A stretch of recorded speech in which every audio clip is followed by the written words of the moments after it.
Hi, everyone. Welcome to the live show. Sorry I was late. I got caught in traffic.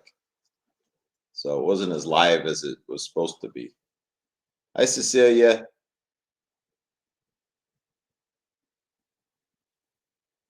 Yeah, yeah. Oh, 112 minutes. Well, I was probably like 130 minutes or something. Anyway, I was at a friend's house, got caught in traffic. It's rainy here, so that was part of it.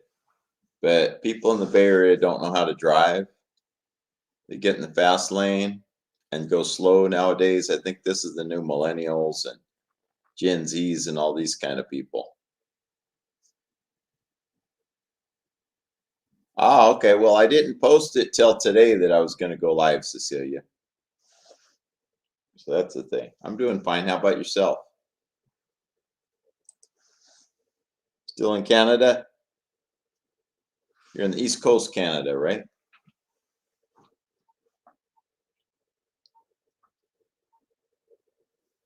They, yeah. So I had decided the other day I just didn't get around to posting that I was going to have this going on, and that's what happened. So maybe if I posted earlier in the week, more people would have known and shown. Hi, J3. How's it going? Thanks for coming by, everybody. And I don't really have a set agenda. I always put something because they say to put, but yeah, well, maybe it's because the notice was too close.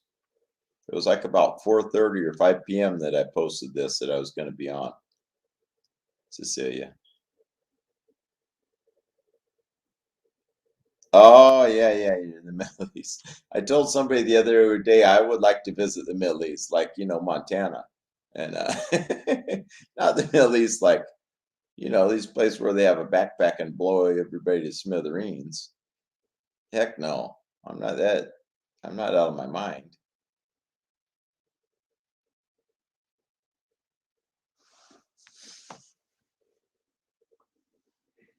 So that type of thing. And yeah. I don't know why they call it the Midwest. I know they messed up and it was the West at one point, but they should just renamed everything.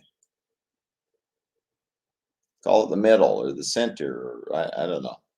How can you call something middle Midwest and it's really not West? There's West and there's East and there's all this shit in between stuff in between, you know.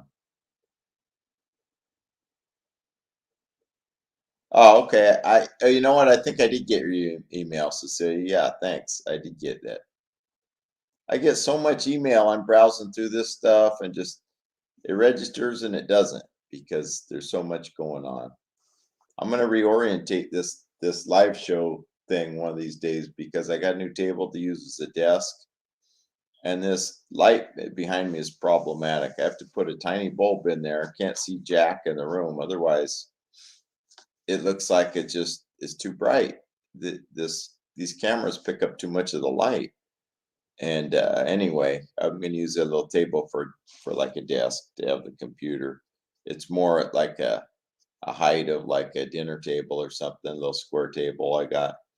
And this is just a coffee table, so that's also problematic. Although I have my feet up on it, so that's kind of cool. Hey, that's a good idea. Middle America, J3. Yeah, thanks. That's it. I like that one. Yeah. I kind of resent them calling some of them areas a West, put it that way. So when are you scheduled when are you gonna try to make it to the Philippines, J3? The next year sometime? A phone ring for your phone. Well, I don't know what that means, Cecilia. Did I think of getting a phone ring for my phone? Huh?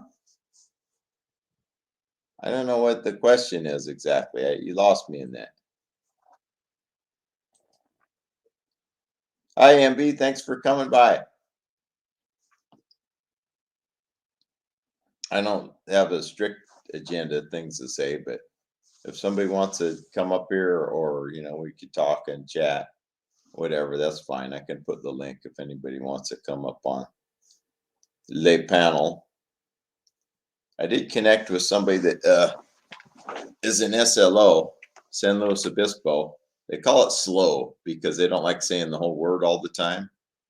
It does permaculture, and I told her that feel free. One of these days, I'm going to have a live show, and she can come on and talk about what she's doing in San Luis Obispo. But anyway, I don't know if she'll come or not. But and some other people, just trying to connect a few folks and giving them the green light to come up on the panel so that if they want to, talk about what they got going on.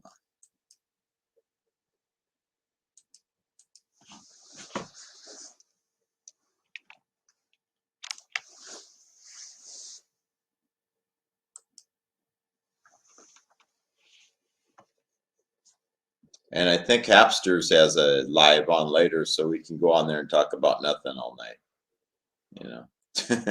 That's what I do over there. I just kind of talk about, joke about stuff and relax. So my plans into the fall, I really don't have any garden plans into the fall. I was hoping somebody else would bring some ideas.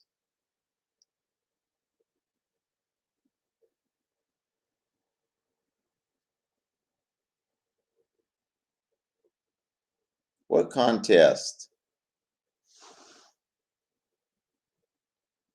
What contest, Cecilia? You keep losing me. I don't know what the heck. All right. I don't know if you're on another channel too, or you got a split personality. Cool. I'm glad you did, Joe. Hope you enjoy it.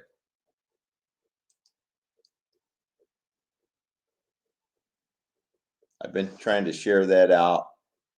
Some people are mildly connected with permaculture and some aren't at all, but trying to share it out, spread some ideas, and get more traction with all this good stuff.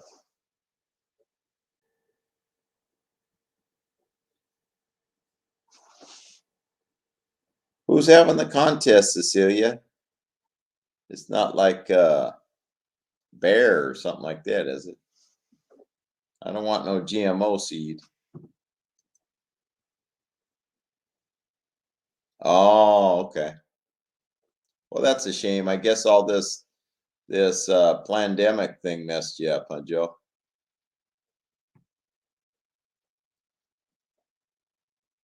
I know it kind of threw off my game too. But the good news in the Bay Area, we're getting cruise ships back. So our workload is picking up. And I think they'll be steady for years to come because there's this pent up anxiety that people want to get the heck out of the house. There's pent up demand. So that type of thing. Princess is advertising that San Francisco's a port that they'll stop at on the radio, and they're saying $99 a night for cruises. So I think it's a pretty good thing. So, if all my followers would get on cruises, that'd be like one more cruise ship at least this next year. So, hey, every subscriber, after you've been subscribed at least a couple of years, and you got to take a cruise, right? That's my rule now. I don't have any way to enforce it, but that's the thing. Hi, Brett. Thanks for coming by. Those who don't know, I refer to Brett as Brett Longstream. This man does 8, 10, 12-hour streams. I don't know how he does it, but he consistently does long live streams. So, to his credit,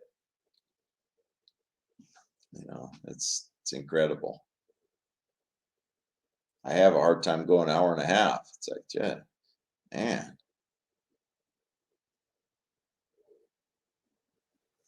Oh, what else is I going to talk about?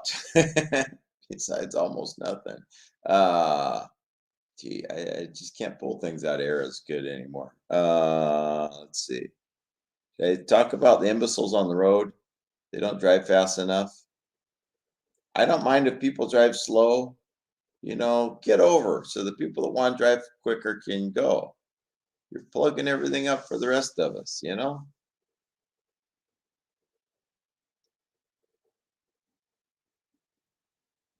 Wow. I better start digging, Cecilia, because I don't have a basement here. So you must be under the dirt somewhere. Yeah.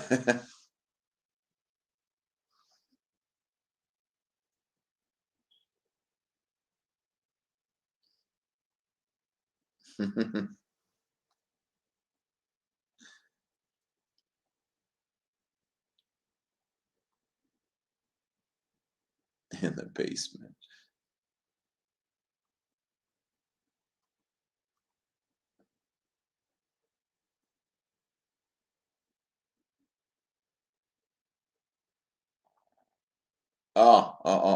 Yeah. Yeah. Thanks for mentioning it. You should have said add me to the stream or something. I kept seeing that I'm in the basement. What the heck is she talking My blonde roots were coming out, okay? I didn't know. I, I had no idea, Cecilia. I didn't know what you're talking about. You should have said, "Hey, I'm in the." I don't know. You should have. You said something, and eventually, what the heck's she talking about? Backstage makes sense. I didn't Okay. get it until you said that. Okay. There's a lot of seeds that I can't get up here. Um, like the moringa and a few others. So I've ordered from Mary's Seeds out in California, and Nice. I'm on their mailing list. And I got an email today saying um, that they're having a contest for some free seeds. Oh, So, but the only thing is, it's only open to those in the U.S. So I was wondering if I sent you over the email if you want to enter that contest and get some free seeds. maybe, maybe. I just don't. It sounds interesting. I just don't know that I'll. I have good ideas that never come to fruition. That's why I say maybe. Well, seeds are seeds, honey. And like I said, they're very good. I like them. I actually like them better than M.I. Gardner and Baker Creek. I Um, think I ordered some seeds from Mary's this year. did you? I think, and I don't totally remember if I what happened. I think I might ordered some plant starts from them too. I Well, should have wrote all this down. I remember dealing with them somehow, so I ordered something from them. Probably some seeds that I don't know if I got in the ground or not, but I think I did order some seeds from Mary's. well, plant starts are kind of hard for me to order because it takes about 14 days to get here. And I don't know if the plant starts would that last the 14-day travel time. But Yeah. uh, like I said, I've ordered seeds. I like to try to do gift exchange or seed exchanges because times Uh-huh. are hard.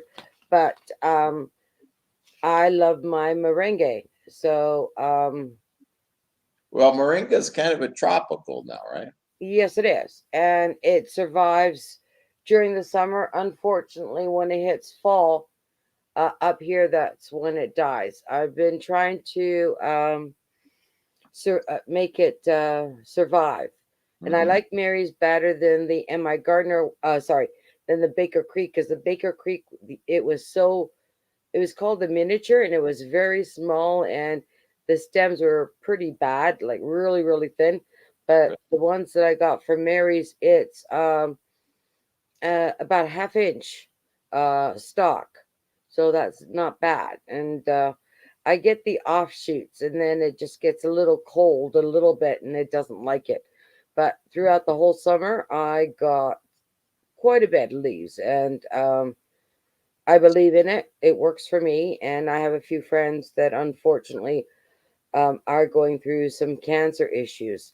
So I've sent them some of the dried stuff that I did, and I sent out a couple of seeds. So I was running low. So for me here, I have to plant them every single year. So I needed to get the stock before I can't get any more. Yeah, I think so.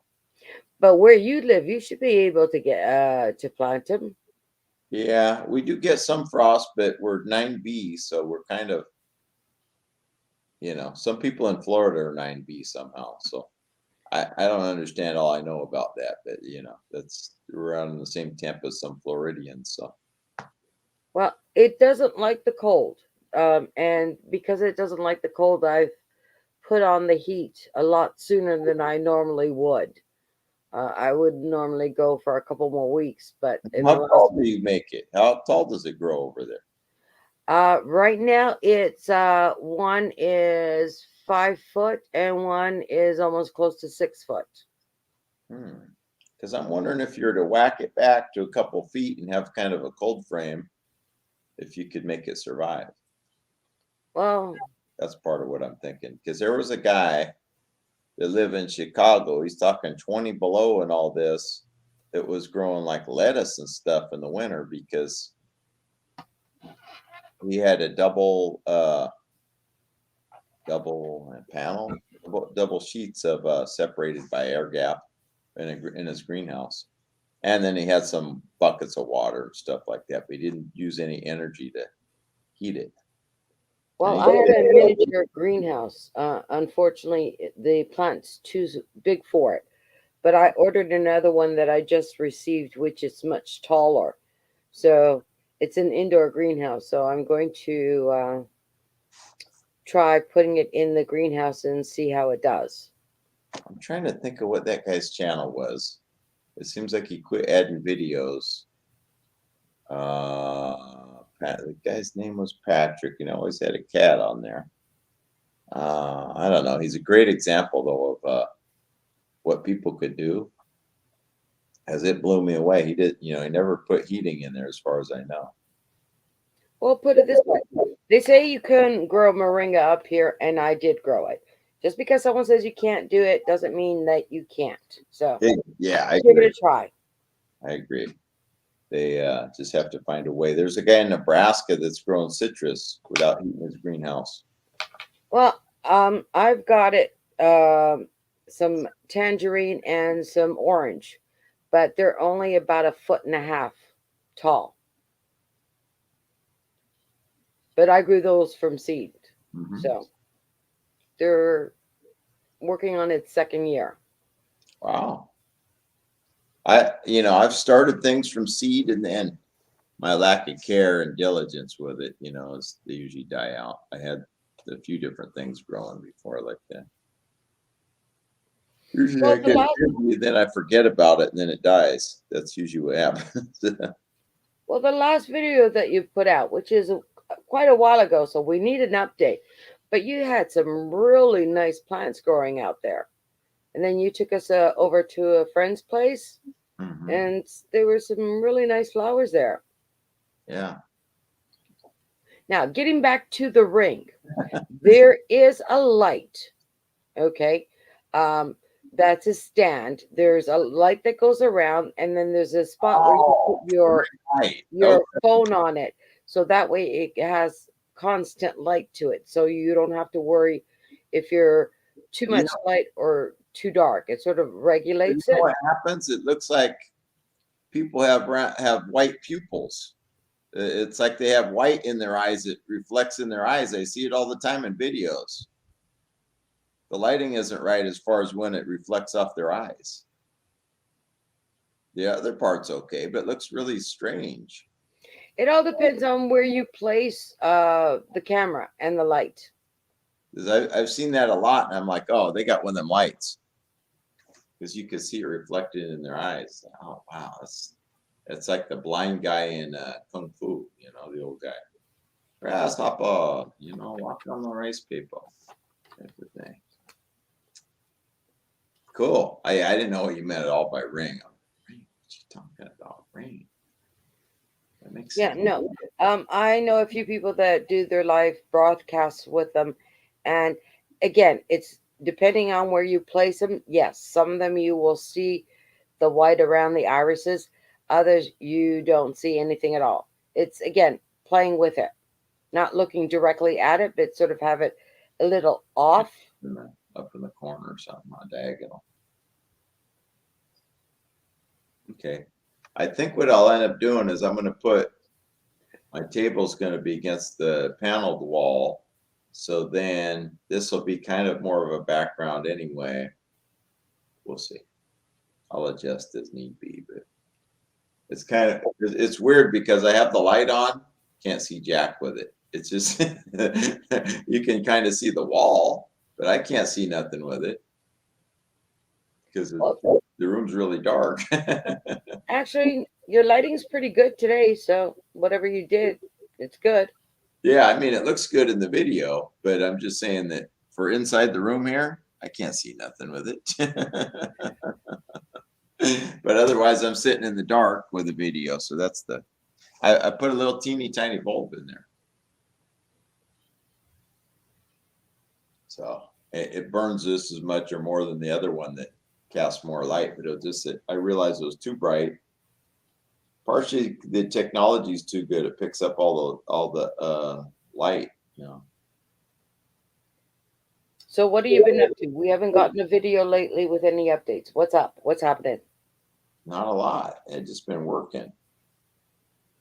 I started digging in the yard, but then it was going to rain, and now it has rained, and I could probably dig some more. But I'm going to put some bamboo probably in one area, and I want to dig it down about 4 feet. So that's the challenge because we got heavy clay soil. How's the composting that you were doing, burying it directly in the soil? I totally threw in the towel on that because in the summer that it was so hard, it was like concrete. It was going good, but then I just said, it was getting too hard to dig in that. I'm thinking that what I'm going to do is get someone to drill some big holes in the soil, and then I'll just throw everything in the holes. Say like they drill for a pier hole. I've got to look into the cost first, of course, but couple feet diameter by 6, 8, maybe 6 feet, because I don't want them too deep where somebody falls in, they can't be gotten out. But Have you tried doing the bucket system? the bucket system, what is that now? A lot of the channels, I'm not too sure if MB did it or not, because sometimes I mix different channels. But basically, getting a 5-gallon bucket and drilling some holes in it, and then putting your compost in it and having a lid, and you just keep on adding on to it. But you make the holes big enough that if you have any worms in your area, they go in there, do their job, and go back out, and you just keep on adding food into it. So you're not burying it, so you're not digging and you're not hurting yourself. All you're doing is opening up the lid and just throwing the stuff in the lid, like in the bucket. That could be a good one. Yeah. And after I kind of shut off to it and got busy with work, I hadn't really thought about it too much for a while. So I got to get back to concocting a good solution and Or do something. can you get your hands on some skids? Pallets, yeah. Okay. Or pallets are everywhere. That's Okay. that's All right. Another what I've done, and I've seen other people doing different methods, is do it three ways, 3 sides, nail it really together or screw it together, and then just have the front um, on a hinge that you can open up and just throw it in there with some straw, just to try to keep the critters away, and leave it that way. That way Mother Nature will give the water that it needs, Mhm. and the heat will fry it up. Maybe I'll try that. I'm not sure because I kind of got away from it so long. I kind of haven't thought about it. I got to get back out there and figure something out one day. Or what I do is I have a composter that I've had for 30 years. It was a plastic one that I bought, and it has the lid that you open up, throw it in, and then on the side, once the soil is done, there's a side chute that you just open up and scoop out what you want. But in the meantime, because I can't always get, because I put it at the back of the property, I can't get back there. So what I do is I have 5-gallon bucket just outside the kitchen door, Right. and start throwing things in there. And then as soon as it gets heavy enough, I'll take it over to the compost bin. Uh-huh. Good idea. I was doing something like that, and that was part of. I have these buckets with a screw-on lid and all this, and but actually the soil has improved through the process of the little bit I did. So I can go back even if I just do it part of the year. It's better than not at all. Those those blue buckets with the black lid that you showed one time. Oh yeah, yeah. The screw-on lid is excellent. Hey, go for it. Use that. So I just got to start now. I'm able to plan my work week a little bit better, so I can have more time. You still putting in a lot of hours? Yeah, well, I was, but then now I have choices. I can pick basically all of the 5 days if I want to work or not. Before I didn't know, it wasn't my choice, so now it's going to be my choice. So that's a good thing because I'll know ahead. I can plan like, well, this day I want to do this or that, you know. Before it could be any time, any shift. Now there's shifts I'm going to tell them no, I'm not going to work. So that changes it a bit because I would work a graveyard and I'll be wiped out for a day and a half, 2 days trying to recover, not getting nothing done. Then I'm laying around sleeping. So that type of thing. I can use my time much more wisely. Again, shift work does play havoc on the body. Oh yeah, yeah, yeah. The other shift's not as bad, but graveyard, especially if you get up early and then you've been up say 20 out. You know, even if I take a nap and I've been up like 19, 20 hours, that's a long time. So And how's the housework going along? Have you done anything same else? thing. I shut that down basically because I couldn't plan and get in the middle of something. So I'm just starting to think because I just found out a couple days ago that my job is changing that way where I have a choice. So I'm just thinking what I can do to start getting it going again. Yeah, unfortunately, we got a cold frost here, so I couldn't do my winter plantings, and I'm still waiting for my carrots to come up. They're taking forever. Yeah, we might get frost. Sometimes we get frost in like a December, but usually around February and then a couple days or something. It's not a lot usually. Wow. Be right back. Hmm.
Anywho, is there anybody else here? Sorry, I kind of faded out because the person on the panel had to go do something. So anyway, yeah, I don't have a lot of fall plans for my garden, but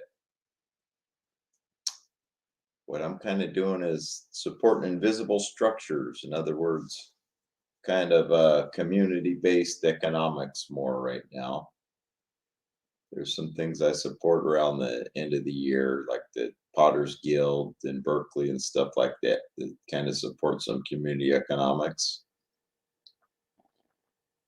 Because I can garden some, but I usually don't do a lot as it starts getting cold out.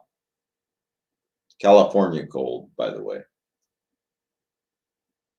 It doesn't get nearly as cold as some of them sub-zero and all those places, but similarly, Gets cold, we run inside if it's not 70, 80 degrees out. So that's kind of what happens. Jenny J3 says, I'm having trouble with my connection here in Middle America.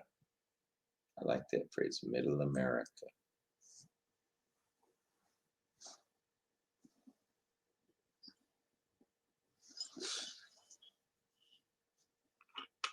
Anyway, just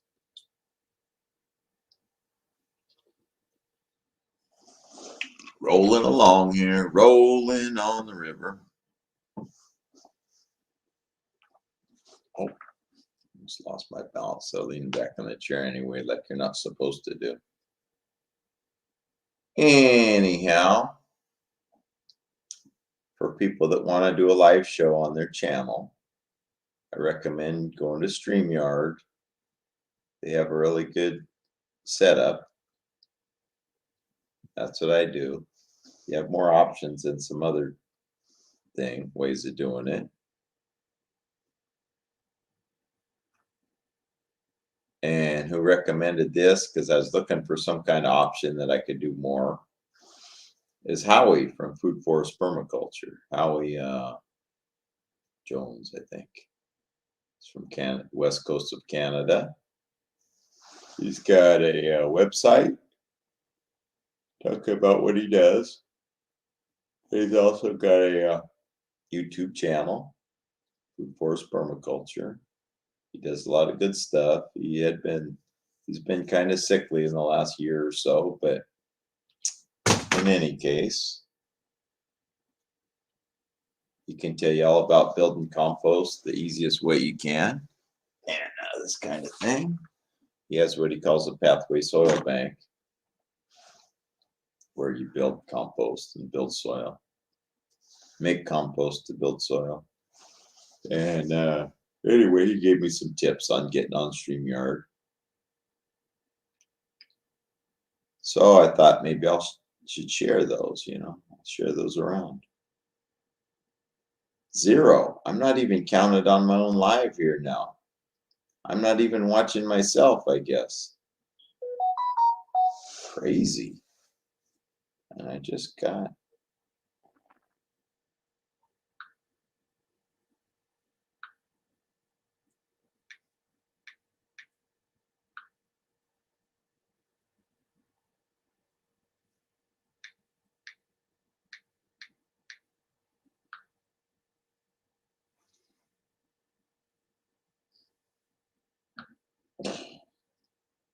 Excuse me.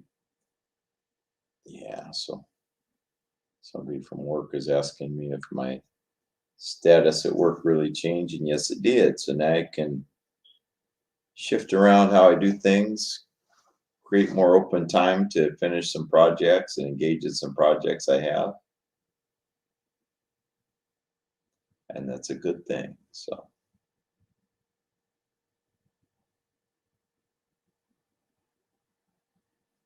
just calmly sit here. I got so much to do, it's crazy. Sometimes I don't do anything because I have so much to do.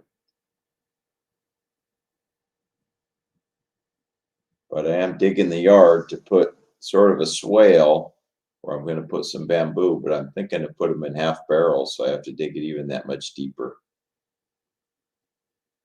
So it's even that much more work. And then they're going to be below grade, kind of, to catch the rainwater, hopefully, and soak it in there a little bit. They love water. So that's one of my new projects. What else? Maybe some mulberry. I may transplant a couple mulberry trees that I have in a half barrel. It's the best time, I think, to do that kind of thing here in the fall. So let's see what else I can do. Anyway, it's a little by little type of thing. I'm not going to take a whole day and do any of it. I might work on something for a couple hours, something like that, but nothing's a full day. The most I put in, I like to do these 5-hour blocks and just see how much I can accomplish in a day with about 5 hours. That's My latest thing in the last few years.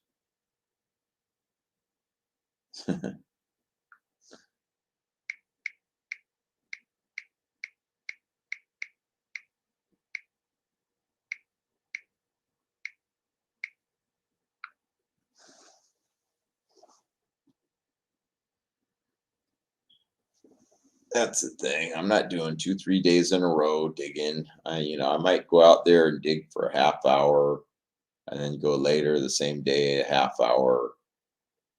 But I'm probably not gonna put 2, 3 hours in it a day digging. I'm not gonna do 2, 3 hours in a row anymore. I split it up. So I do a little bit of this, a little bit of that. There's always plenty to do, so I just take small bites of everything nowadays.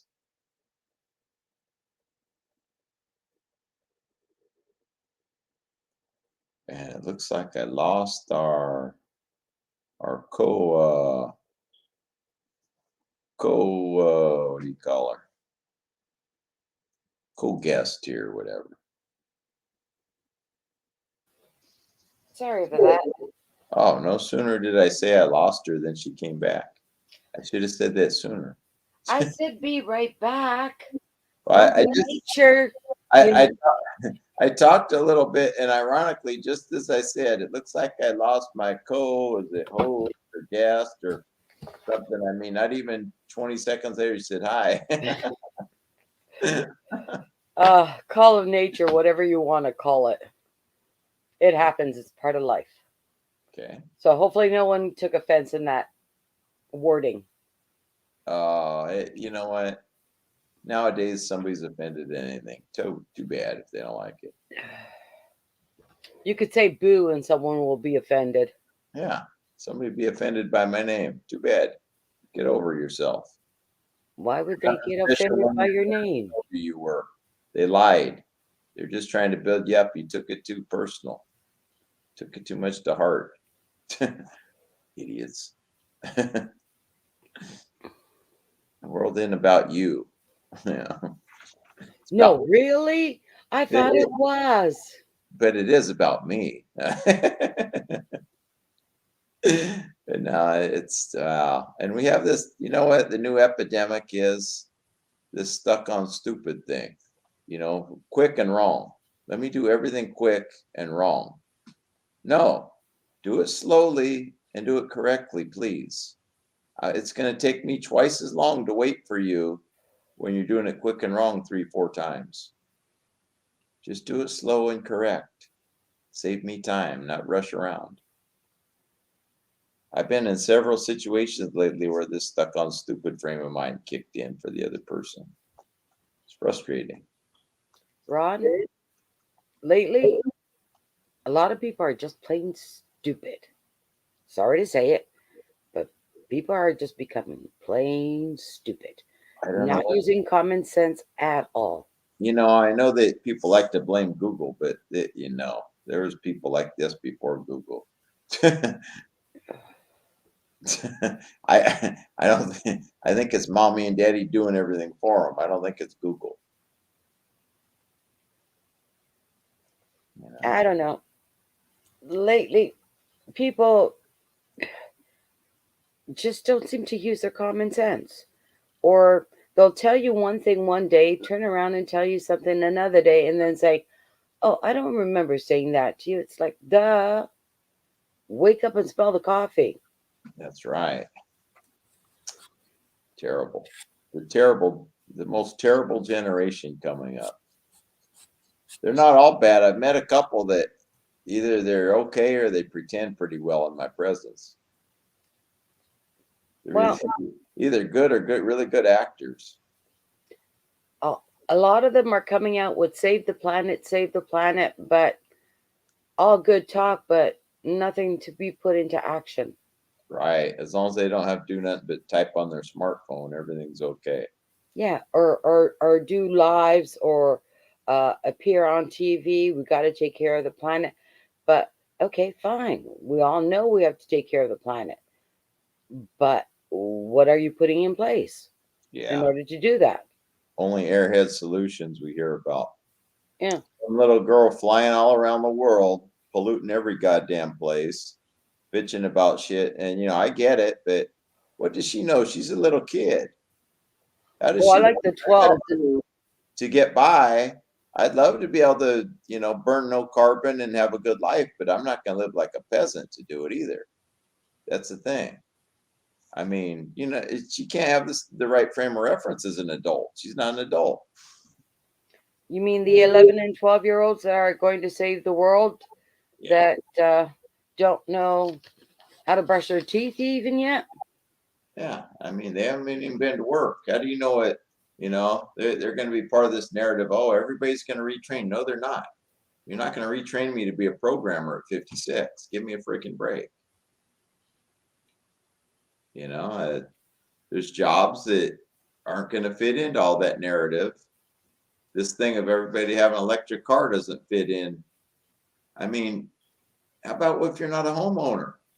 In Oakland, if they don't, if I had an electric car and I rolled that cord over to plug in, you come out in the morning, that cord's going to be gone. If not, the car too. If you're a renter, what are you going to do? Are you going to buy a $90,000 Tesla and you can't afford a home?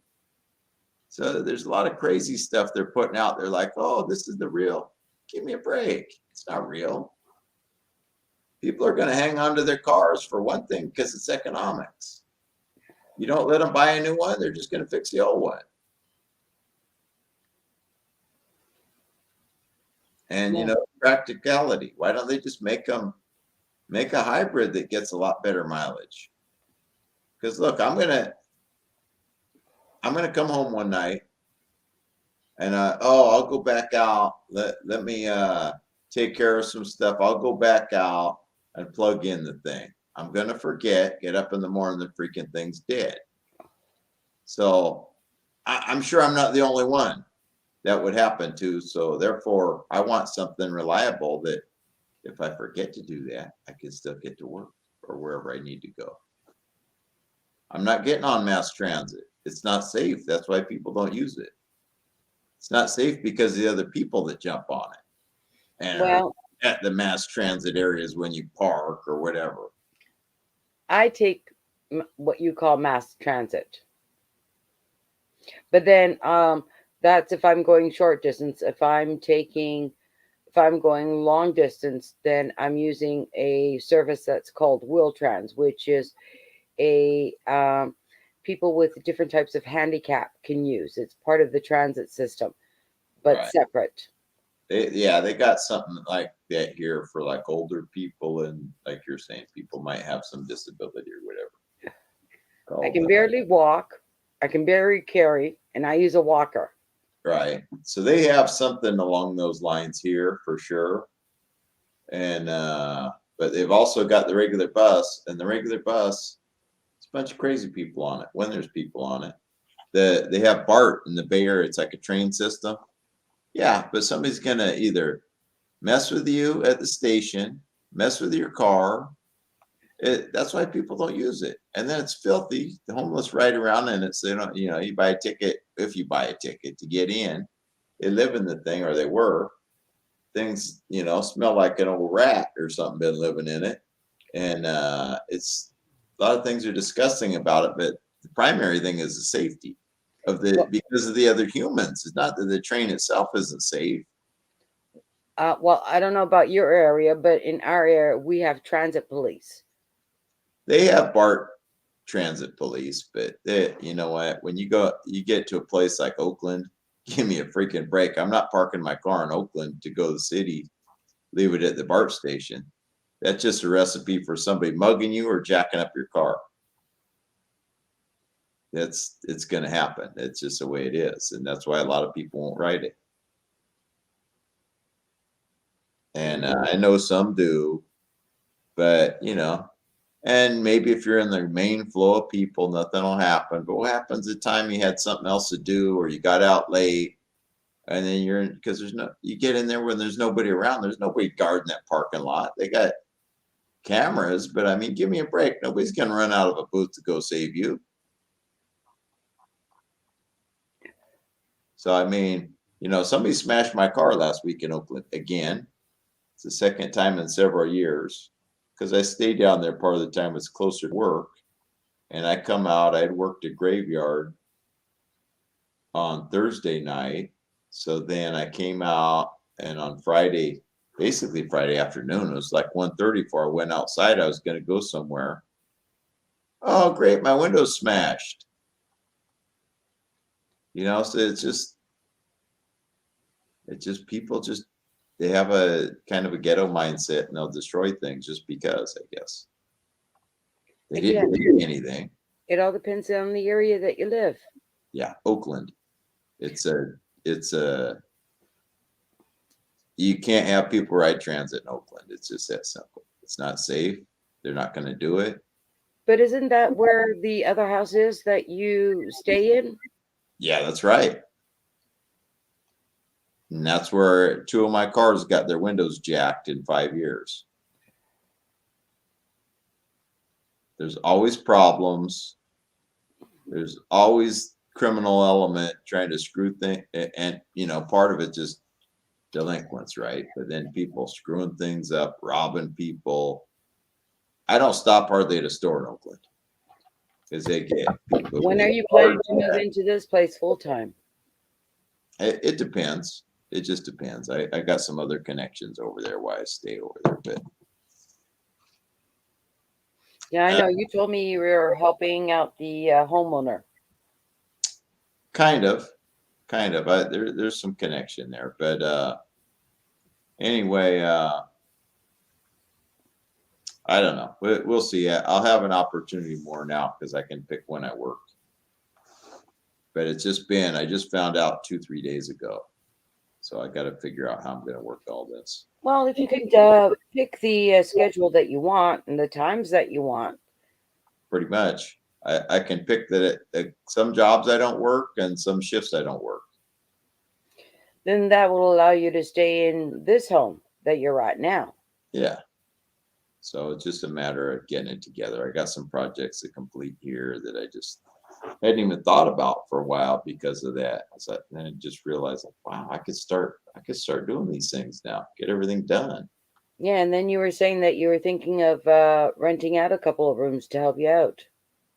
Yeah, so that was also on hold. The paradox is I'll be able to make more money and then I'll I'll get it to where I could rent rooms. But you know what? If I can, I'm going to try it. If I don't like it, I can always stop it.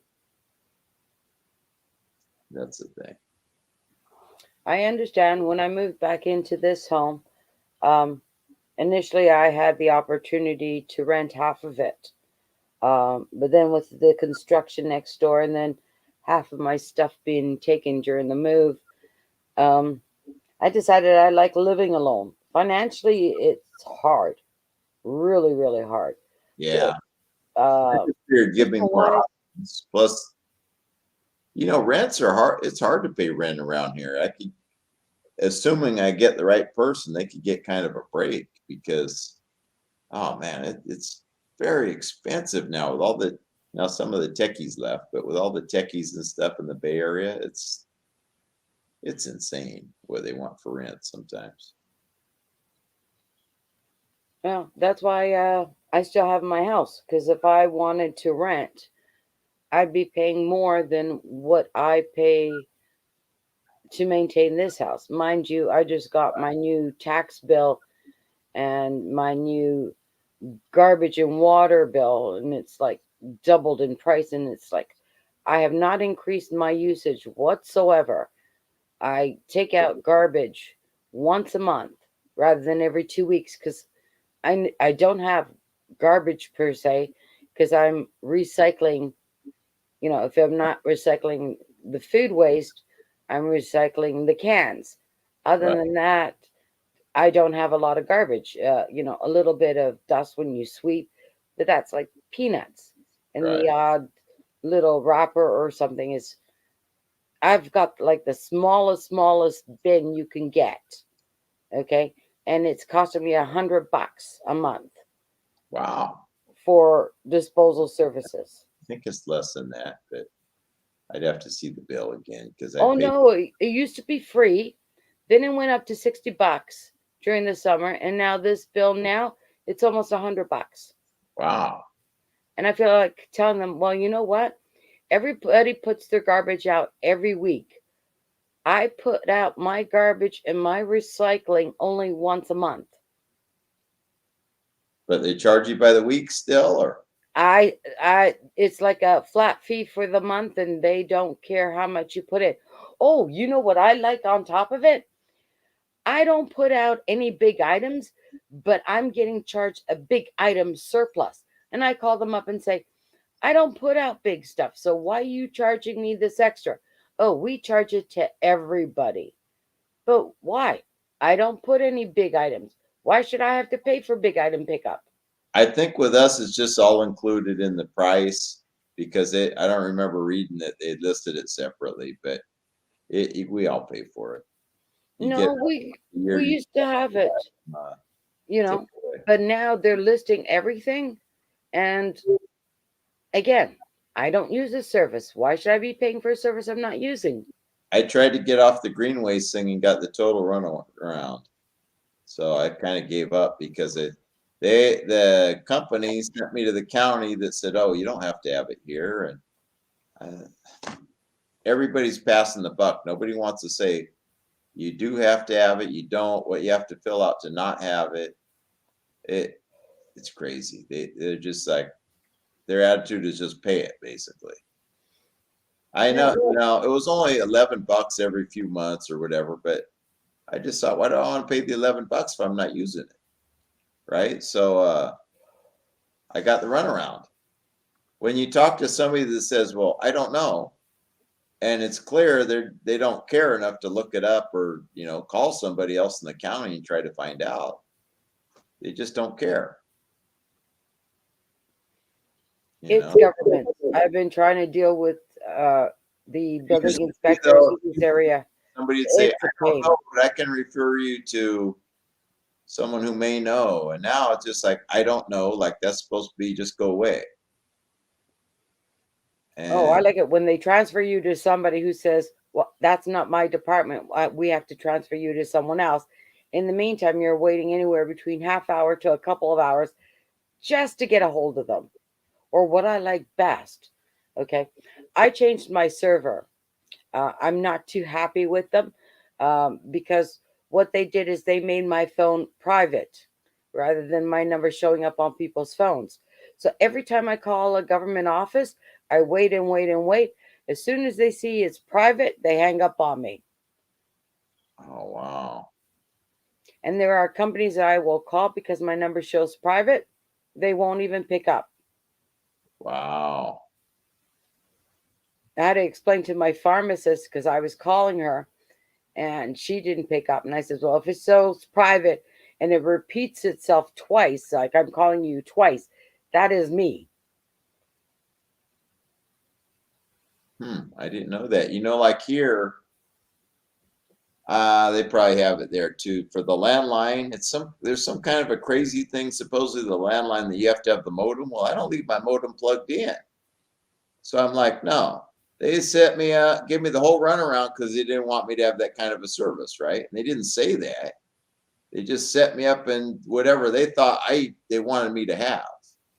And then the guy came out and this and that, and I'm like, well, something about the modem, and I'm like, what? I wanted a landline. I don't want to have a modem to run my landline phone. But I there's had a the way of traditional, doing that because they have these battery stations they have to maintain. That's why the phone service back in the day would never go out. But I said, that's the reason. So if the power goes out, I still have a phone. If it's on the land, if it's hooked to a modem, the power goes out, I don't have a phone. There's no point in having a phone like that. um, I had a phone that was connected with Bell, which was just what is considered a landline. Mm-hmm. Even Bell now, everything is run through cable. So even though I technically have a landline, it runs through cable through a modem. And if the modem goes out or the power goes off, I have no phone. I've got That's what I'm nothing. telling you. They tried to set me up with that, and I said, wait a minute. I wanted a landline. I don't want to have to go through a modem. And I really had to, squeeze it out of them, but they let me get a landline. No, Make here sure they've I, taken out landlines. They've I taken, know they want to eliminate them. yeah, So what? I want the one when the power goes out, because it does go out here, that the phone still works. that was my whole thing. But they say they no longer provide that service. And I said, but I've got the connection. And they said, no. They said, and they tried to give me not without the prefix from this area, and I knew something was up. Well, then, oh, well, if you want that area, then you've got to get this regular. Well, that's what I wanted in the first place. You know, they just didn't want to do it, but apparently they couldn't prevent me from doing it. They just trying to push people into. Eventually, they'll get their way because enough of these youngsters that don't know nothing will do it. But when the power goes out and doesn't come on for a week, they won't have a landline. Ron, the only people who have landline is us old fogies. None of the newer kids know anything about landlines. All they do is they have their cell phones. You tell them landline, and they'll go, what? Yeah, I had a nephew that he never had to. He's like, oh, it's no big deal to move because I don't have a landline. Wow. But you know what? I've been through this in this area one time, at least in the last about 10 years. The power was out for a week. They didn't put it on. So then, it's like, yeah, I could charge the other phone in the car and all that, but I want the security of having a landline. When they don't have it at all, I guess I won't have it. But I mean, until then. No, they're cutting all those services out. They're And you know what? When I was in Hawaii, there had been some storms. So I tried to call the mainland and it wouldn't get through. It wasn't getting through here to California, even though supposedly everything works the same and all this happy horse shit. I had to call off the guy's landline over to here to get through. It wouldn't work. Some tower went down or some happy horse shit. Okay, so the landline works to California. The other one didn't. well, like I So said, I have a landline, but it all runs through cable. And if the power goes down or the service goes down, I've got nothing. exactly. That's why I didn't want that. So at some point, somebody with Pac Bell said, "Oh, well, that's a different." Basically everybody was pushing me like, "Well, you don't want that. That's old. That's." Da, da, da. And the guy said, they're getting rid of. They want to get rid of all these. They have these battery stations apparently, so that when the power goes out, that runs their phone service, which I didn't ever think about, but that makes sense.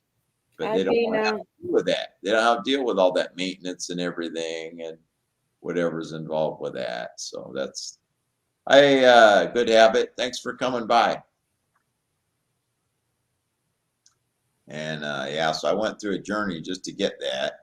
And then now if somebody calls, I gotta check the messages because they don't have that tone. Used to have a tone so I'd know when somebody's on the voicemail, left something. Now they don't give that, probably on purpose just to mess with me.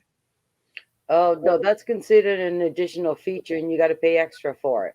So anyway, hardly anybody's gonna call that. So once every couple weeks I check it. But I just have it just for my convenience, whatever. I don't hardly use it, but it's just there. No, I have my phone has an answering machine attachment to it. So if I miss, if I miss a call, if they bother to leave a message, it'll go automatically onto the answering machine. That's a good one. That's what I had like in the 90s.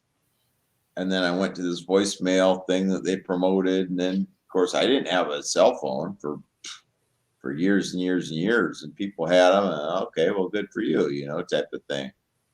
Then I got a job where I had to have it, basically. So then I got it like 2000. I might have No, had it a little bit before then, 2010, 2011, something like that. no, I had a cell phone, but got rid of it. It was too expensive, and I was barely ever using it. Mm-hmm. So right now, all I do is keep the old cell phone is basically for phone numbers. So they're constantly asking me, "Do you have a cell phone? Do you have a cell phone?" I say, "Nope. It hasn't been active for over 3 years." And so, no. Yeah, I have one because I have to. But the main thing I do, if they didn't make them into smartphones, forget it. because I hardly ever make any calls.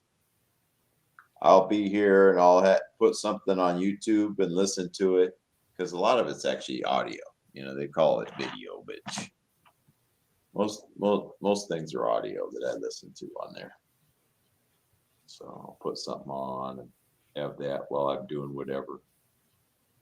Plus, I don't know about your area, but my area still has the occasional regular type old phone. A lot of them have been destroyed or vandalized.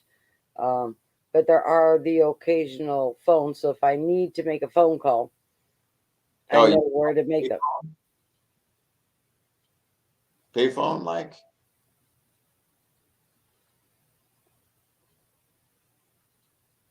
I know, like in the Big Island of Hawaii, I was surprised 2 years ago to find that there's still a bunch of payphones. I was tempted to bring some change and use one just to show that, keep it that people are using it. But I didn't know who the heck to call basically. But they have them all around because, honestly, on that island, there's a lot of people that aren't doing that good financially. They probably can't afford to have a cell phone. It's a lot of cost with a cell phone. To me, the biggest costs are the chargers and the cords. And then mine gets destroyed at least about once every year and a half. So that's another thing. But yeah, you get areas where people can't afford it. They're going to spend all their money on that, or they're going to eat. So that's the thing. Again, priorities. Landline was always cheap for a reason, and people could have a phone and they could still take care of everything. Now, nobody cares. They just make it as high as they can. And it's crazy. They have more homeless than ever. We have more billionaires and more homeless, and to me, there's a reason. That's the way the system's set up. And we blindly go along. We don't try to support our locals or anything very often because, hey, I'll do this. It's cheaper, and it's terrible. Unfortunately, because everybody is hard up, everybody's always looking for a deal. And unfortunately, um, made in the USA or made in Canada is a lot more expensive than made in China or made in Japan. Oh yeah, they do it to us on purpose because they make more profit selling that stuff out of China. I do when I can support things that are more local, and but there's people that won't even think of that. It's like sometimes it's only a little bit of difference, and you can support something local to stay on a little longer. I'd rather there be like a few less homeless, maybe if possible. I don't know the end of all this because houses are getting so expensive. They're selecting for just the elite people that are like the programmers, and the other people got to live somewhere. Well, I don't know about you, but I've been watching programs, and there's actually out in California and one in Arizona where it's like in a homeless embankment. Um, and it's for people who can't afford rent, who have a job but don't make enough to even pay the rent. So they're living off of cars or living in tents Oh yeah, because, that's part of it. it's either pay for shelter or pay for food on the table. Exactly. Yeah. So that's the thing with some of them. There's this stigma that they're all crazy and drug addicts, and there's some of them, but No, I don't think it's the majority. no. And Habit, you are correct. The quality of Chinese items, they're not made to last. They're made to break down shortly after buying it. Hmm. That's if you get the product, because I thought I was buying um, a greenhouse uh, through I can't remember which website, and I thought I was buying made in the U.S. a greenhouse. It actually was being made and shipped out of China, and to date, I have not received it. I just went back to PayPal and said, you know what? It's now 8 months. I still have not received it at all. Um, and I emailed the company back and forth, and I got the excuse that unfortunately they're having issues on their end, that their um, shippers are taking the stuff and reselling it, and they're losing out. And I'm saying, okay, well, you know what? Call the cops, call whatever services you have there, but I'm not going to be paying for a product that I haven't received. And it took me 8 months to get my money back. Wow. Yeah, I think you're right, PH and Cecilia, that this stuff isn't the same quality. But they got it where that's all they have, so you have to buy it. That's the thing. And then they charge more. They used to always make an excuse things costed more because it was made here. Look how much these damn phones cost. They're all made in China or Malaysia or Vietnam, somewhere in Asia where the wages are dirt cheap and everything. And where's the excuse now? Costs so much because it's made here. Give me a break. Something that costs them a quarter probably to make a phone, or 50 cents or something, hundreds of dollars. Well, I don't know about you, but every time a new cell phone comes up, it's like $700-800 minimum. And it's Yeah. like, who's got that type of money to buy a cell phone? Every couple of years I bust one and I get the ones like a couple hundred. But they had me in the AT&T store. I was like, well, which one do you want? This one or this feature? That they're trying to confuse me, right? And I said, I want the cheapest one. Yeah, but this blah, blah, blah, blah. I said, whichever one is cheaper. That's when I was trying to shop around for my services, because I have my telephone, my internet, and my TV combined together. And they're trying to sell me packages. And I said, look, I'm barely watch TV. I get the news and a couple of shows, and the phone barely gets used. It's my internet that I use the most of. And they're trying to sell me packages through the roof. And even the package that I got, not too pleased with, because I'm depending on how many people are on panel or how many people are in the chat, I am buffering like there's no tomorrow. Wow. I've been told years ago that even though they have all these channels on cable, there's still a basic that you could get. It's a few regular channels. You don't have hundreds, but it's really cheap. That a guy I used to work with said, "Oh, you have to just press them, and they'll give you the very basic one." But also, I have this big TV. I can get TV channels on there. Just that I don't understand the TV enough to flip over to there and flip back to YouTube easily. So I usually don't do it. I'm not technical enough. What, you've got your internet's going through your TV? Yeah, because it's like they call like a smart TV, and but I don't have cable separately. It's just that there's channels that like 1 through 12. I don't know what they are exactly, but there's channels I can pick up on there through like basic TV channels, not the like 500 different channels. Now, But I got the basic. there's enough like TV is YouTube and TV, all this other stuff. computer is computer. I don't use. Why do I need the regular TV channel? I could look up anything I want practically on YouTube. And there's all these other places I could Hulu and all this that I don't engage in because I'd have to sign in. And I don't want to remember all the passcodes and all that. So I just basically stick to YouTube.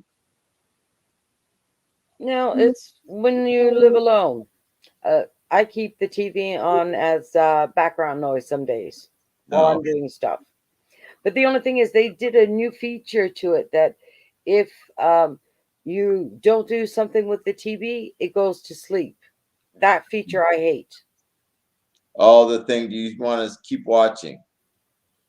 Yeah, they keep on I do that asking you on if my you're still phone too. watching. I'll be listening to it and then it'll just go dead. Did you still want to continue? And I'm like, what's the matter with this stupid thing? Of course I want to. Yeah, I never had that problem until I did my last changeover, because I was with Rogers. I went to Bell for 24 hours and I hated it. So I went back to Rogers. Then when I came over to oh, what is it? This Comwave. Um, then it started with the sleeping. Before, I never had any issues with my TV and go to sleep. I mean, if I fell asleep while watching TV, if I woke up, my TV would be on. Now, Yeah, sometimes I wake up and it's not on, and it hit that spot where they want you to check whatever, you know. yeah, that's a new feature that I hate. But unfortunately, they can't take that off. I asked. It must be a way that they stall out that they don't have to use as much somehow or something because like, oh, he's not watching, we'll cut back the service, send it to somewhere else. That's the way Or I relate to it. I mean, I don't know, but maybe it's something like that.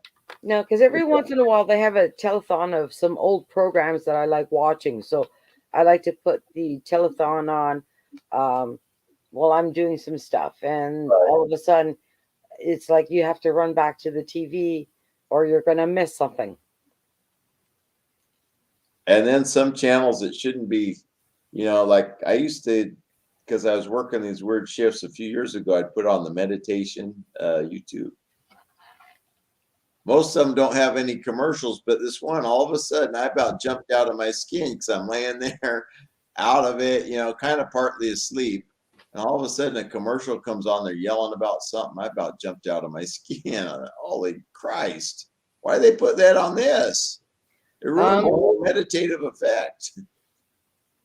Lately, I've been hearing by a lot of people who have channels that they are putting ads on any of your videos. It doesn't matter if you're monetized or not. Exactly. They If you changed it have where, only a couple of videos, they're automatically attaching um, yeah, they ads to it. want to make And money you on don't you. see a They want penny. to make money from them. Yeah, they changed that to where they said they were gonna do that. You don't have a choice, so it's a free service. So that's the thing. I mean, I know I hear people here and there complain, but I do say, look, it is free. So I use a free StreamYard. So I mean, there's only so much I could say. I continue to use it. Yeah, unfortunately, a lot of the channels that I follow are also some hunting and fishing, and Hmm. a lot of them have been demonetized by YouTube for their content. Oh, And a lot of them are starting to go over to Rumble. okay. I had heard a few years ago this one Steam It people kept promoting they wanted to go to, but nobody so far has the following to their thing to draw people enough like YouTube does. So they're the big player. Well, Rumble's starting to get there because a lot of the people that I watch here are starting to go over to Oh, Rumble. Um, and Rumble, from what I hear, um, they start paying you from the day you start posting. Like okay. you don't have what YouTube has, where you have to have so many subscribers or you Mm, have to have so many hours. I'm told there um, that they, if they have one video or two, they're automatically being paid. And really? I've been asked to go over, and I said, look, I spend already enough time on YouTube. Okay, I don't have time to check my Facebook and do my Facebook stuff. Yeah. I'm not picking up Rumble. That, I'm already spending too much time already as it is. there's too many things to deal with. So that's part of it too with everybody. Say I have some YouTube channels I follow. Well, if I start going over to this other place too, it's just one more thing to separate pieces of my time out, So that's, probably why it's hard for the other ones to get a following. Well, I it all get it. depends. They have a good thing. I wonder how their ease of act is it ease of use how their ease of use is. Is it hard to It's set up supposed to a be channel? really, really easy. I'm gonna have to look But into as I told someone that I've been following for a couple of years, um, I I need to get a life. At one point I'm spending 12 hours. It's almost like a job. Oh, that doesn't make sense. Yeah, it's like Yeah, almost I'm not gonna, 12 hours of watching videos and commenting and liking even or that. helping channels get their times and everything else. It's No, like that's too I'm much. spending way too much time on it. I gave up trying to subscribe to a lot of channels. They say help this one and that. They don't always help, and when they do, sometimes they fall off. I don't know if they unsubscribe later. YouTube does it within a few days anyway.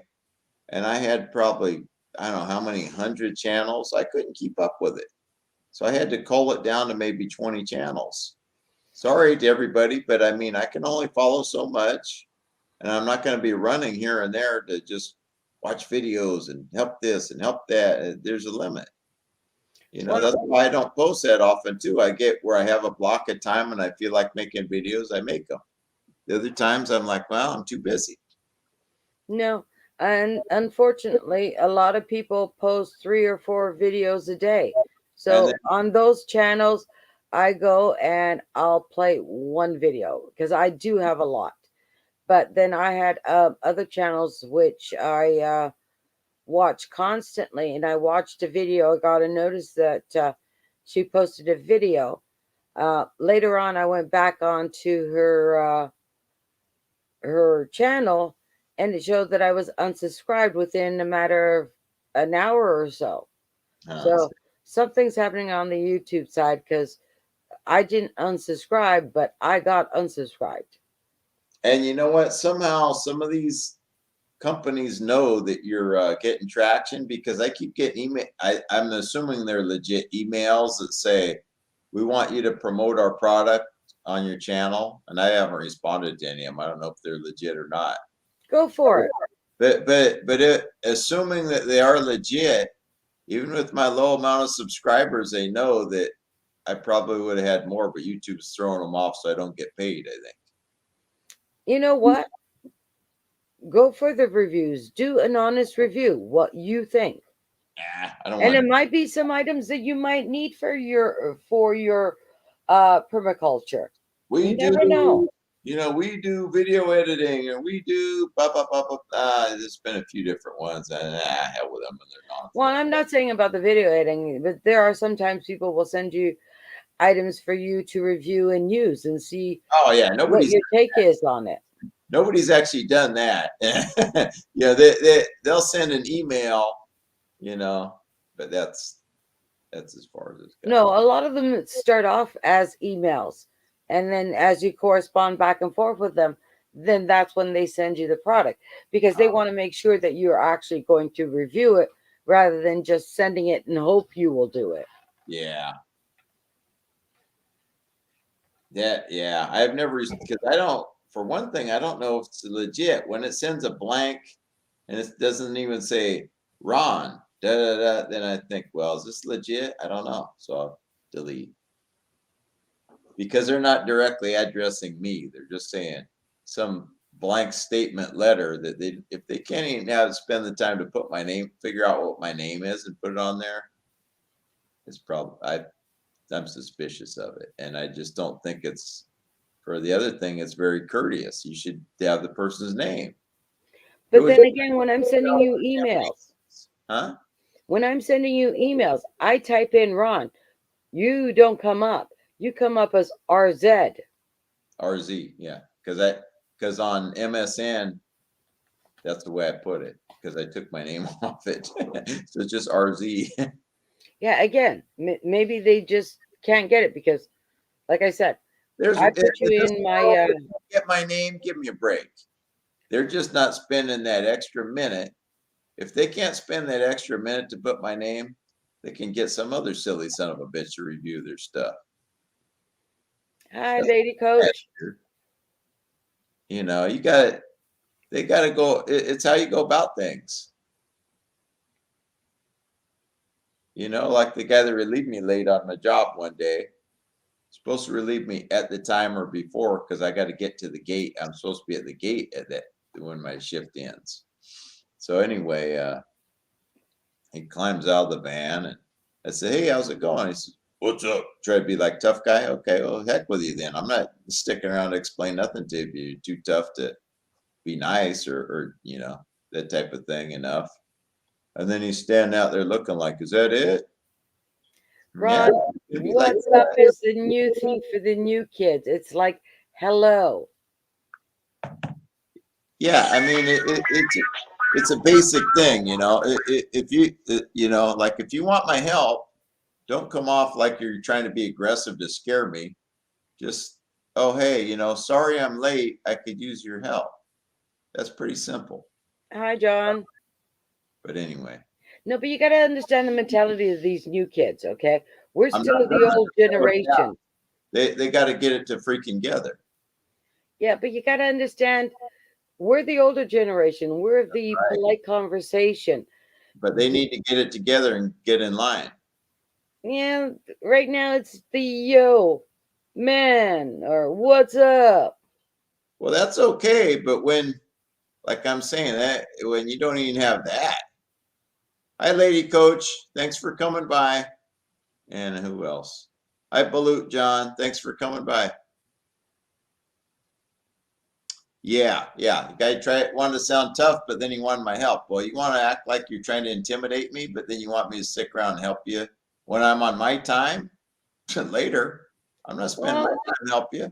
If you want Ron, to say, I oh, don't think sorry, it's I imitating. didn't I mean think to be late, and would you mind sticking around a few minutes and tell me what I need to do? I will. But so that's what I'm saying. It's how you do things with these companies approaching me and everything. If they don't approach me right, heck with them.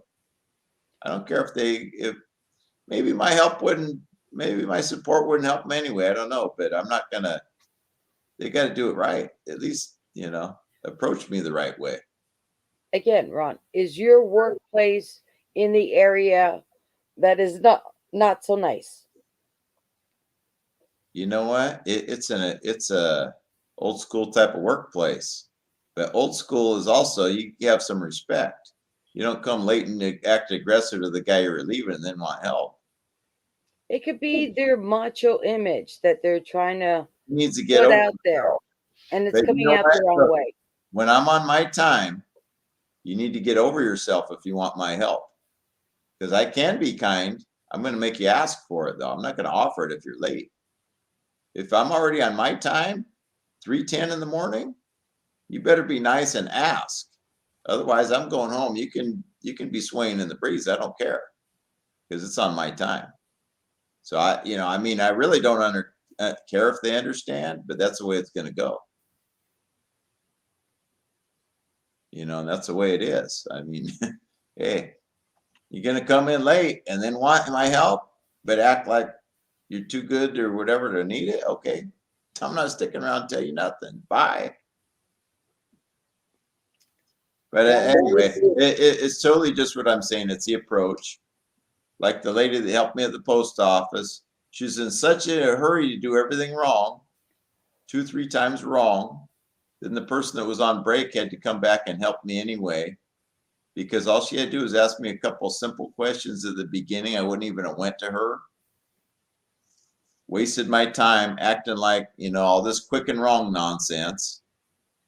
I go to pay her finally, and when I thought she had it straightened out, and she said, "Oh, I can only take." Because she's saying credit or debit, credit or debit. I says, "I've got cash." Oh well, I can't take cash. She should have asked me that first before she did all the stupid stuff. Why do you go down the process? You don't assume, you ask. That's how you know. it could be because lately of everything that's been going on in the world, a lot of places are not taking cash. This They're was either taking credit card or oh, debit. I get it, but this is the U.S. Post Office. I give cash. That doesn't matter. Even up here, Doesn't matter. She a should lot of have. places are asking you to pay with debit or credit card. Okay. I like paying Ask with cash whatever they want. myself. All she had to ask was, "Do you have what are you going to pay with?" Because she wasn't allowed apparently to manage the cash. She's so dumb. Okay, so if that's the case, I could have came back later, and not dealt with her nonsense. If I'd have known that at the get go, I didn't know. So I grab all these That's when I was getting ready to send the magazine. So I grabbed like 5 or 6 or something of these, and I put them up on the counter. and I'm making them out. And then, so she had already charged me for all the ones that some of them I wasn't even going to use. Oh, well, I charge you for 5. I was only using 3 or 4 or something. And I said, well, I just grabbed a handful and basically I figured I'll buy the ones that I use. I didn't count them, picking them up. I put the other ones back, but then when she found out I wasn't going to use a card, she started peeling the sticker off. Then she's tearing the one open, and which didn't make sense either because I'm paying for that. Now you're ruining it. So the other one taped it up and helped me. But that girl that's stupid, I'll never go to again in the post office. She should have asked a couple questions at the beginning, and it would have solved. I wouldn't have went to her. She should have said, "Look, if you have other than cash, I can't help you." Or what's your choice of paying preference? And if she said, "Well, I can't give you change," well, I'll wait. Like, when can I come back? When's the other person that can handle money going to be here? Well, I don't know about your place, but up here, there are some stores that will put right at the cashier, debit or credit cards only, no cash. Oh, well, I'm not going there. Simple.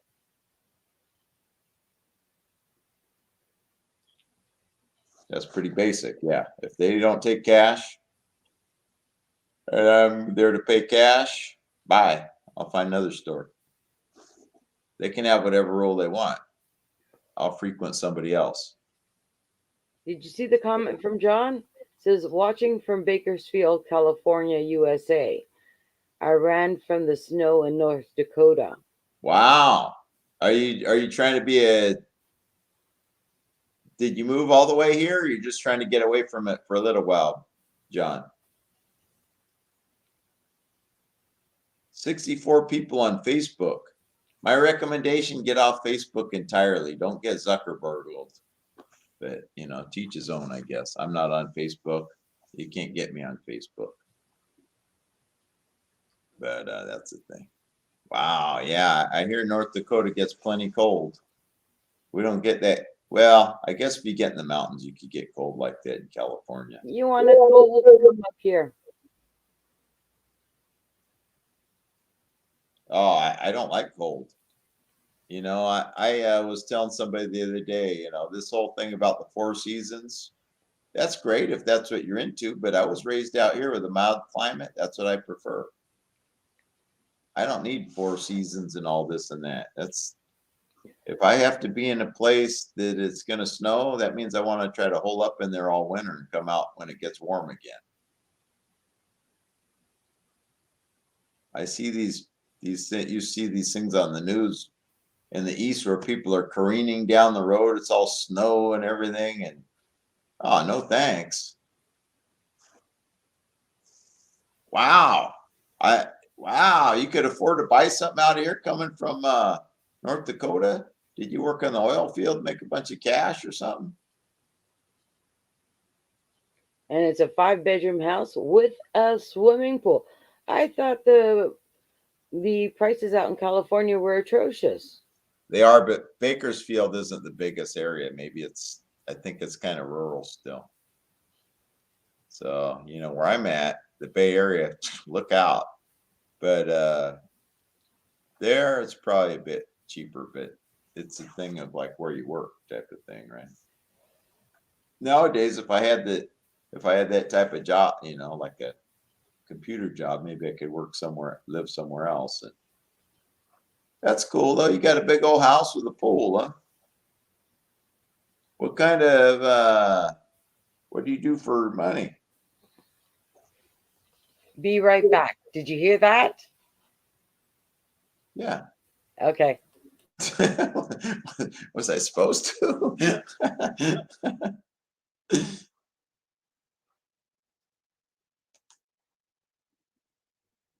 Yeah, I hear it's plenty cold, but they had a lot of oil field jobs going on there at one point.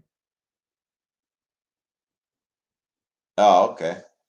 Somebody told me a few years ago, I could go there and make 100 grand and this and that. And I said, that's okay. I don't want to go over there. Then the guy said he came from there and he didn't want to. That's why he was here.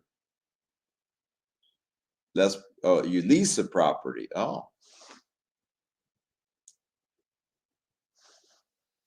A lot of people retire to California. They want the mild climate, you know. I don't know how mild Bakersfield is. I think it gets hotter and probably cooler, but probably compared to North Dakota, it's paradise. I think like San Jose, Bakersfield, that get are more arid, so they get hotter and colder than like the Bay Area. Our climate's kind of moderated by the Bay generally. Although there's many microclimates in the Bay Area because there'll be hills and mountains and stuff.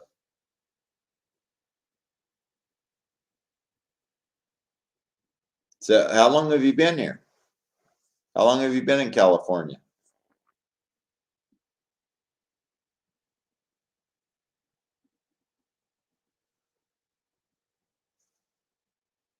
Long time ago, one of my grandparents came from Boston area. He was born and raised in the Boston area, and he had children, wife and kids, and they came out here because he wanted to get away from the cold. And they went back for a minute, and then they turned around and came right back and stayed 3 months. Okay, well, check it out, and you'll probably like it. There's a lot of things to like here. There's people saying that they're leaving and they hate it here, and okay. I don't know. I grew up here. There's things that I don't like, and there's things I do like. But most of all, I think it's, you grow up somewhere, you tend to be familiar, and it is a mild climate. Whoever leaves here, there'll be at least one or two more people wanting to take their place and come here because they come from all over the world to come to California, and the mild climate is part of it. And I think it's just that we're kind of a center of innovation too in California. And we just get all these different influences coming here. There's no, I think last year or so there was a year that they, in like 100 years or more, that one of the first years that the population decreased. That was like by 100,000. It wasn't enough to even, we'll be back past that. We're probably way back past that already. So it's no big deal. 100 and some years ago, I think I read like in 06, 1906, I think the population was like 6 million. So there's no shortage of people wanting to come here.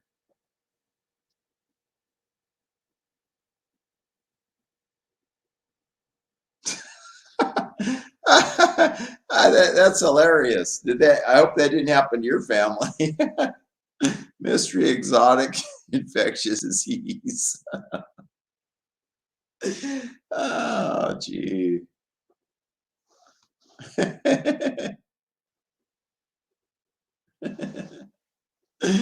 It's kind of funny. Yeah, you were supposed to meet. You were supposed to hear that because I didn't want you to think that I up and left you. Oh, okay. I've been up and left before. I mean, it wouldn't be the first time. I'd be in high school. We'd be working on a car, and I'm talking to somebody. You're looking at the car, working on it, saying something. Look up. You don't know how long this other guy been gone. People just walk away. So whatever. No, I'm old school. It's polite to let them know that you're going.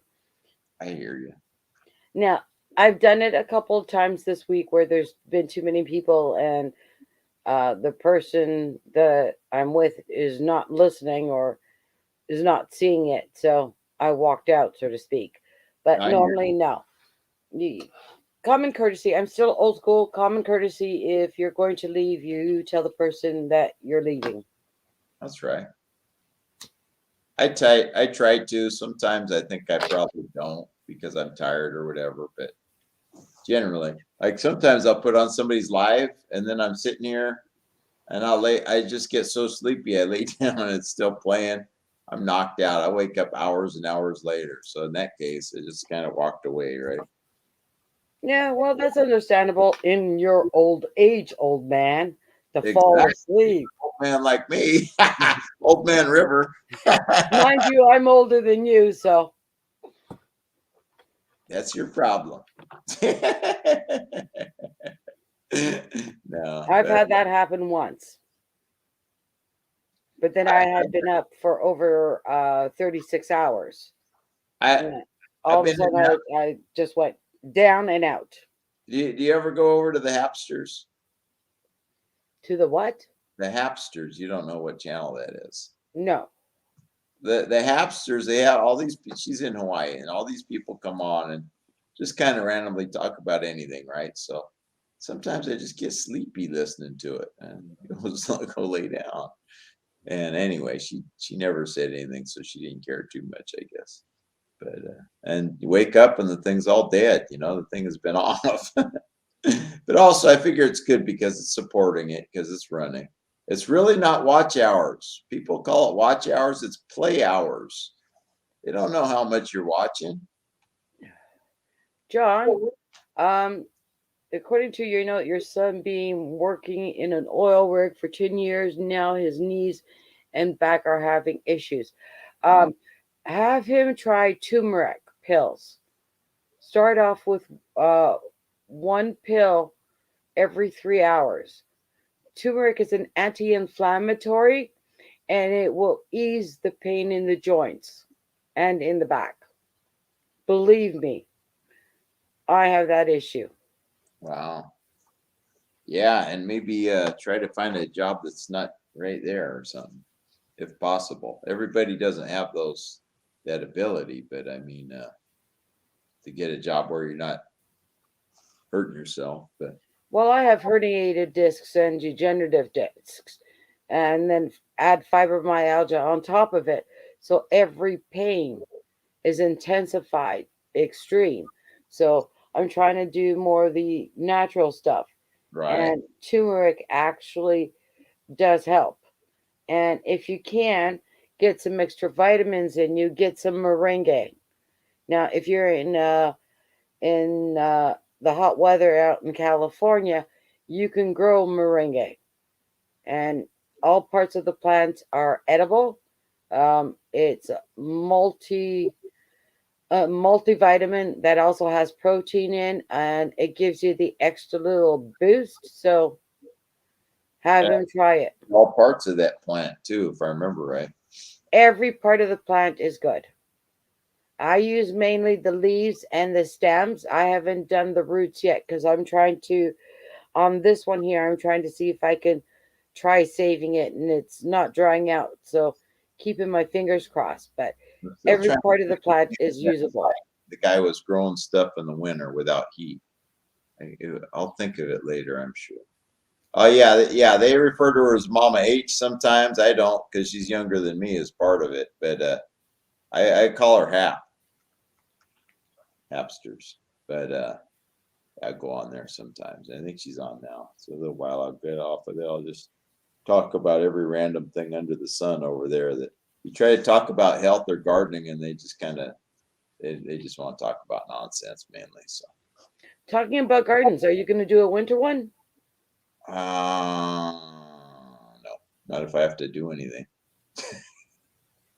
I think what I'm going to do though, Cecilia, is probably I have some mulberry trees that I can transplant that are in half barrel. I can transplant them under my fruitless mulberry maybe this year while it's wintry, and maybe I can dig the soil enough to transplant them. And how's your seed collection coming along? It's still there. I haven't messed with it. You mean I haven't collected any seed this year? No, I thought you were harvesting some of the seeds from your plants this year. I have, but I haven't had a lot of. Here's what happened. My garlic did horribly, and I should put it back in. It came like card marbles, and I think that's just part of the process. But also, I didn't treat it like it's supposed to be. And like the shallots, I put back in. Supposedly, you could put them back in and get like 9 months or something, and they'll come back. And I didn't have a lot of things that I could gather seed from this year and try, but I'll be working towards that. My harvest wasn't very good compared to how much I did, but a lot of these things I had never grown. So, it's one of them things where I can't be too downhearted on it. I had never grown onions before, and they were tiny bit. They were good. So, Well, I never grew potatoes. This year I did. Unfortunately, I don't know what it was, if it was because of the raccoons or the squirrels getting at it. I got a very bad harvest out of it. Most of my plants, unfortunately, I haven't gotten a lot of, because between the animals and the neighbors jumping over the fence and helping themselves, yeah, it's there you go. There's always somebody wants it, huh? yeah. Well, they didn't touch my tobacco plants. Knock on wood. So far. Well, that's good. You got something they didn't want, huh? But what's going good is my purple sweet potato plants that I started from sweet potato parts. So I need to change them around, put them in more barrels or whatever next year because I put way too many in the one, not knowing if they'd all taken. It looks like most of them took. So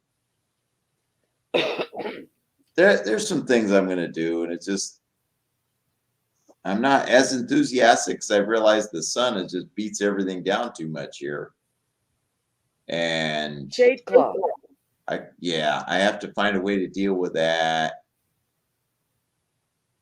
It's complicated. I think all this thing about an arbor, but then you draw rodent. If I have an arbor and it's connected to the house, it draws rodents to get on the roof and everything too easy. So I don't, uh, John, everything. what It's, soil did you get for your wife? You said you got the wrong bags of soil for your wife.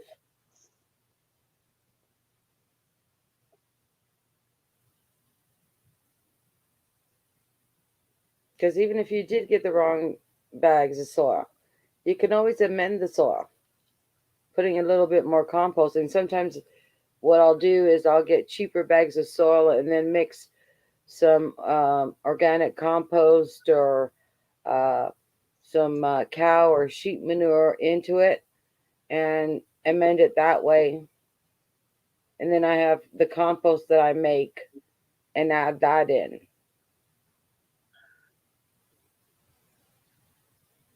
I've heard that worm castings are really good too. If you get a bag of them, mix Well, them in. that's why I told you to do that bucket. Do the 5 gallon bucket, put the holes in it, Right. and put it into the ground. That way, if you make it the holes big enough that the worms can come in, Hmm. um, and they'll basically make it their home, and then you can get some really good worm castings out of that. But remember, when you're making the holes, get some sandpaper or something to file down the edges so that they're not being cut up as they're going in. Oh, I see. Good And then, idea. if because it's a 5 gallon bucket and you're burying it, you have the lid on it, right? And Right. then just open up the lid when you want to throw more stuff in. But remember, throw in a little bit of water in there too. Okay. Yeah. It doesn't. You don't want to let it dry out for Yeah, sure. no, it will dry out, especially in your area. And Yeah. then take the worm castings and making worm cast tea and Yeah. put them on all your plants. Yeah. I can do that for sure. I am growing some. I made the thing of I'm growing some rosemary, and I'm going to try to put it in front for the multi benefits. It's something you can't hardly kill rosemary. So the Oh, plant in front, my parents had take a lot more work, and there's nothing edible about them. So it's like, yeah, well, you'd be surprised. The raccoons and the squirrels can eat it all up because I planted a whole bunch of rosemary, thyme, and a whole bunch of others. The only thing that survived was the Italian parsley, the flat leaf parsley, and the basil. Everything else they got in at it and ate it all up or dug it up. wow, hmm, that's something to think about. Well, that's why I ordered a miniature outdoor greenhouse, and I'm gonna see if maybe that will help it out. Plus, I got some 2 by 2 wire fencing I've put that around some of my beds, Okay. but it keeps out that raccoons, but not the squirrels. I want to grow some things that are like herb, not quite herb maybe, but beneficial, like yarrow. Say, yarrow will it'll stop you from bleeding if you got your hand cut or something, things like that. Because I took a wilderness first aid class. They talk about things like that. I want some beneficial, humanly beneficial things that are around that help the other pollinators and everything too. So I'm gonna put that and a few other things in the front. It's always an experiment.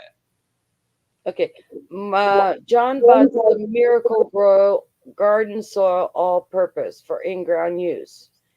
That is no problem. What you can do is, depending on what you're planting, and mend it with some blood meal, bone meal, or some other fertilizer. Mix it in together. Now, when you're mixing in fertilizer in with your garden soil or any type of sheep manure or cow manure, I I personally let it sit at least 2 weeks after mixing it all together and covering it with some sort of tarp or plastic bag or something. Sit it for 2 weeks because it needs to get into the soil. Because if you plant automatically, you'll burn the roots from your plants. Wow. No, Somebody, every year at the beginning of the year, I'll go out and I will buy, um, 4 bags of cow manure. I'll buy 4 bags of um, sheep manure, and I will mix that in with my soil, and then I'll put a little bit of blood meal. And what I usually do is, if I can find some big cardboard, I will cover it up so that way it will heat up and the microbes will do whatever it needs to do in there. But I let it sit at least for 2 weeks, huh? because if you start planting right away after you've done that mixture, there's a good possibility that, number one, you can shock your little seedlings, or the root system can be burnt because the cow manure and sheep manure have not um, decomposed enough for your soil. So you can use any kind of garden soil, but it's your amendments that you're going to need. And again, prepare your soil before you actually plant. Huh? That's a good idea. Kind of let it age. Huh?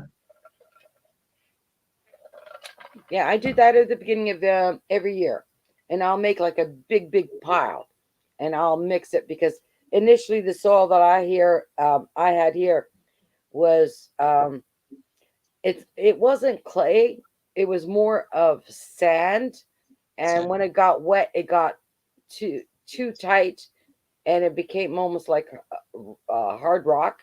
Uh-huh. So, uh, excuse me. So at the beginning of every season, I'll take one portion of the yard, and will put all those amendments in there, and then I will leave it, let it bake, and then I'll put it in 5 gallon buckets, and then start spreading it around um, the different planters that I have.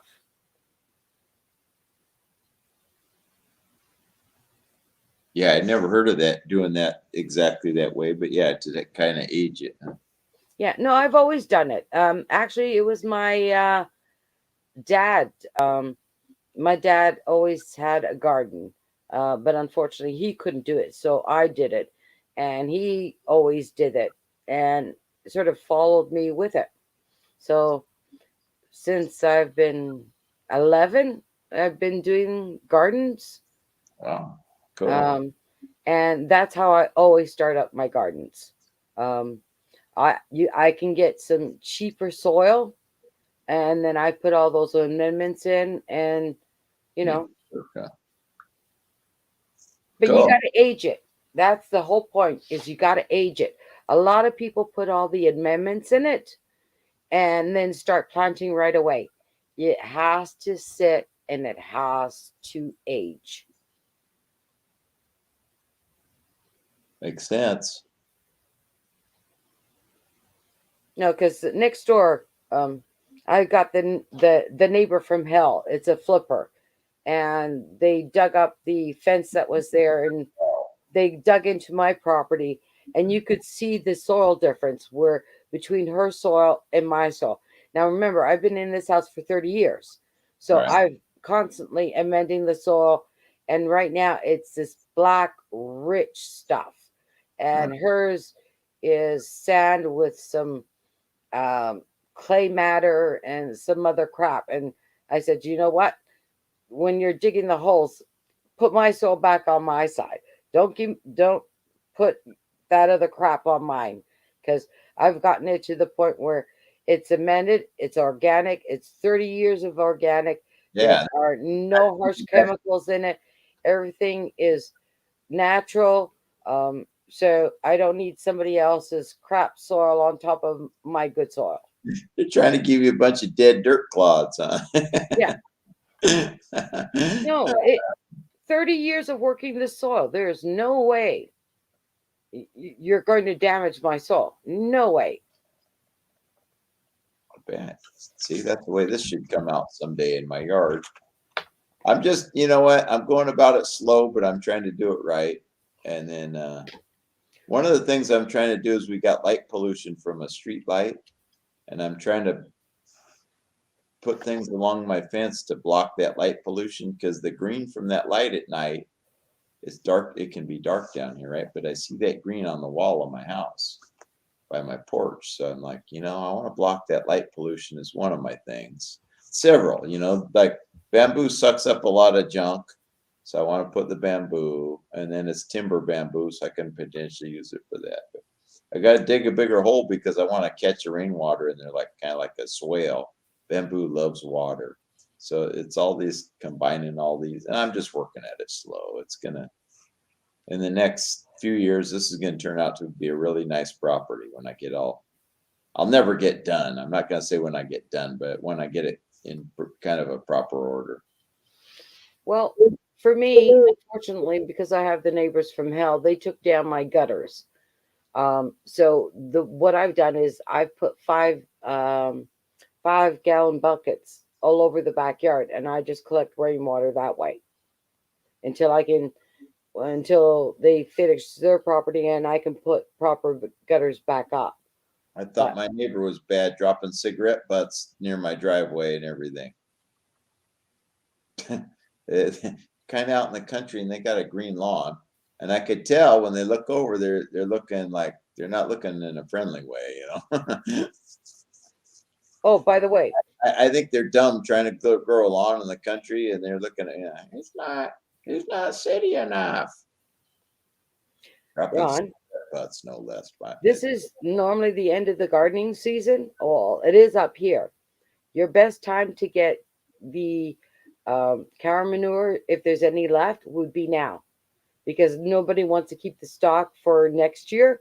So go check out your gardening shops and start picking up your amendments now, because no one wants to keep that stock for another 6 months or whatever. So if you buy it now, you'll get it cheaper, and you can start amending your soil now and let it sit for a while. Now remember, when you're amending your soil, get some cardboard or get something to cover it up, because Mother Nature sees blank soil and she's going to put something there. that's right. So, John, I hope that answers a bit of your questions. If not, let us know and we'll try to help you out wherever we can. There you go.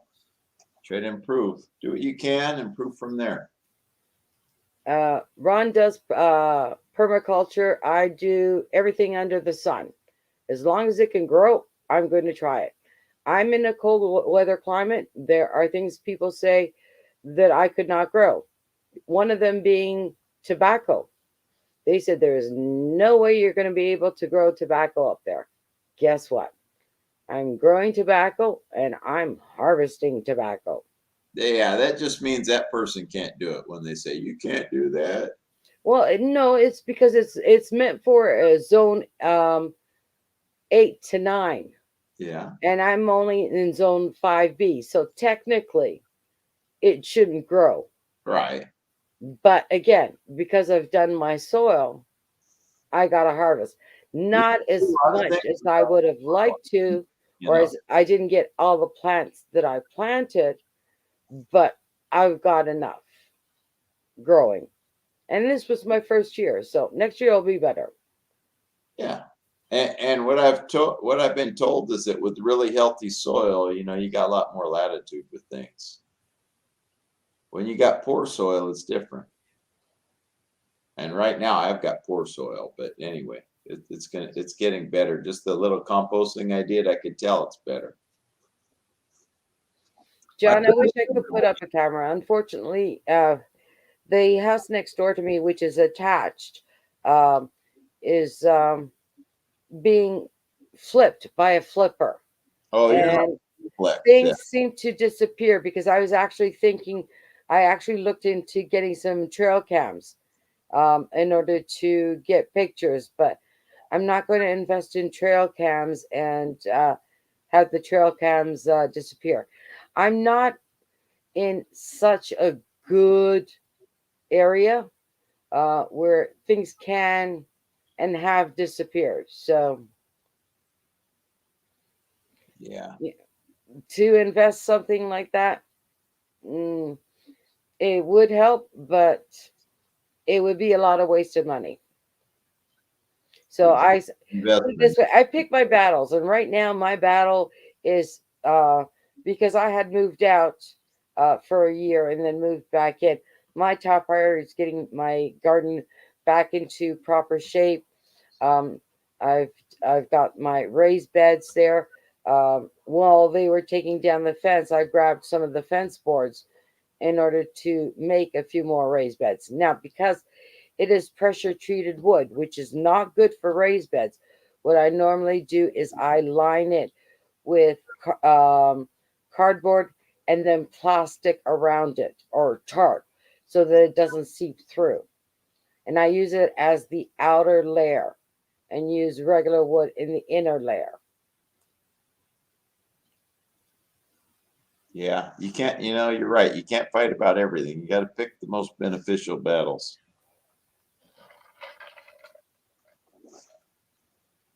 That's why I haven't said nothing to the neighbor like, hey, you dropping cigarette butts over here and give them heck. I'm waiting to see if she ever give me heck about anything else, then I'll mention it. Hey, are you the one dropping cigarette butts around here? Timing. I get cigarette butts from the neighbors next door or the contractors or whatever they're called. And I keep on saying, you know what? I smoke. I have an ashtray outside.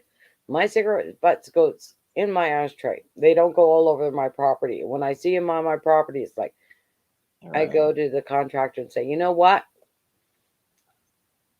Get a bloody ashtray over there. I don't need to see their cigarette butts all over my property.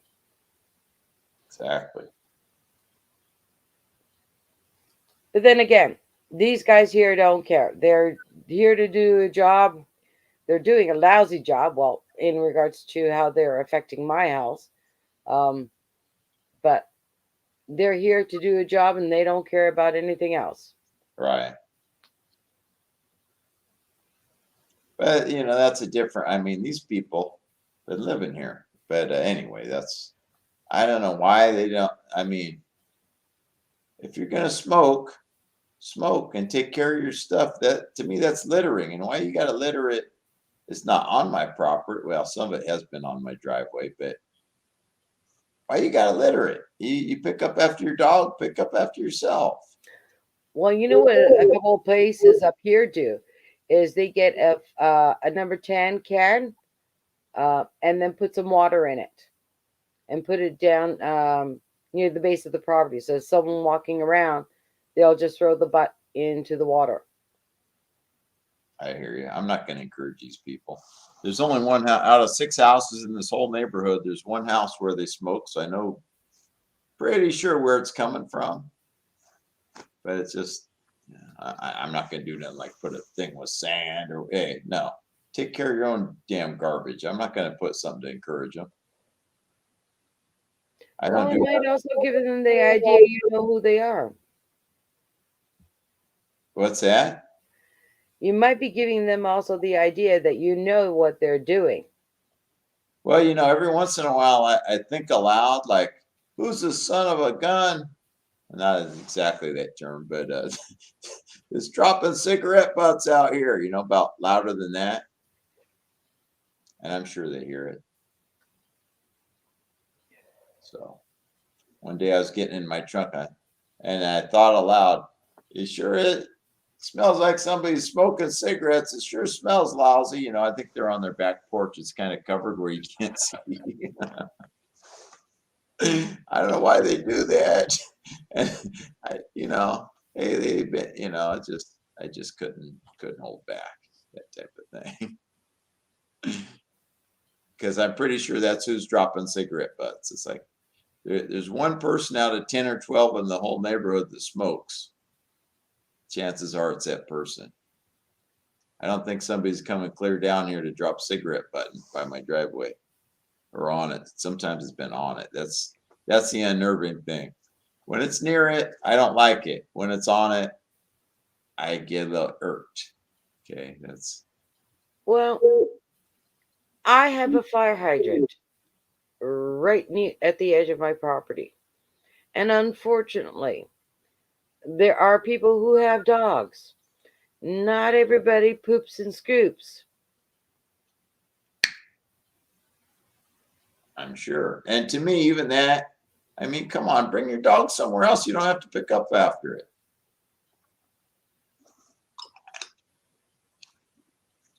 No, I have on the other side of me, there's a house that's been turned into apartments, and there's a young lady that moved in that has a dog, and I saw her dog on my property, and I politely asked her to take her dog down to the park or take her somewhere else because I don't care to have her little remnants on my lawn. She picked it up that one time. There's been a few other times um, where it has not been picked up because everybody else who's walked around, I've been out there a number of times and I've asked them politely, you know, take your dog elsewhere. Just because there's a fire hydrant there doesn't mean that it's their personal bathroom. Right. On the other hand, I have been told that if you dig a trench and you throw that in, you can grow good flowers and stuff with it because it's full of nitrogen. A guy I used to work with said that he had big dogs, and then he says he put some big trenches in. He threw all the dog manure in there for a couple of years, and excellent flowers. Again, it has to decompose at least 2 years, and with a lot of the chemicals that's in the dog food now, I don't want those in Yeah, my food. right, The same ways you can use, human poop if you decompose it for 2 years. right. Hey, But again, we're all full of heavy metals and stuff too, yeah, so I take too much medication that I wouldn't do that. that's I the thing. wouldn't put that in my garden. Mind you, to piss off the new neighbor that's coming in, I probably would. I'm only saying it. I technically wouldn't do it, but I You thought, know hey, what? You can use the human manure to grow trees and stuff like that, but I wouldn't use it for like grow veg. no, usually poop can be used basically around flowers or trees. Not advisable to use in a veggie garden. Exactly. Because I'm thinking about growing some more redwoods in the back, and I'm thinking of getting a human manure set up because it's free nitrogen basically, right? Well, I'm going to buy something. I mean, it's got to compost down, of course, but and I'm still working on a someone to bring wood chips. But if I get that all set up,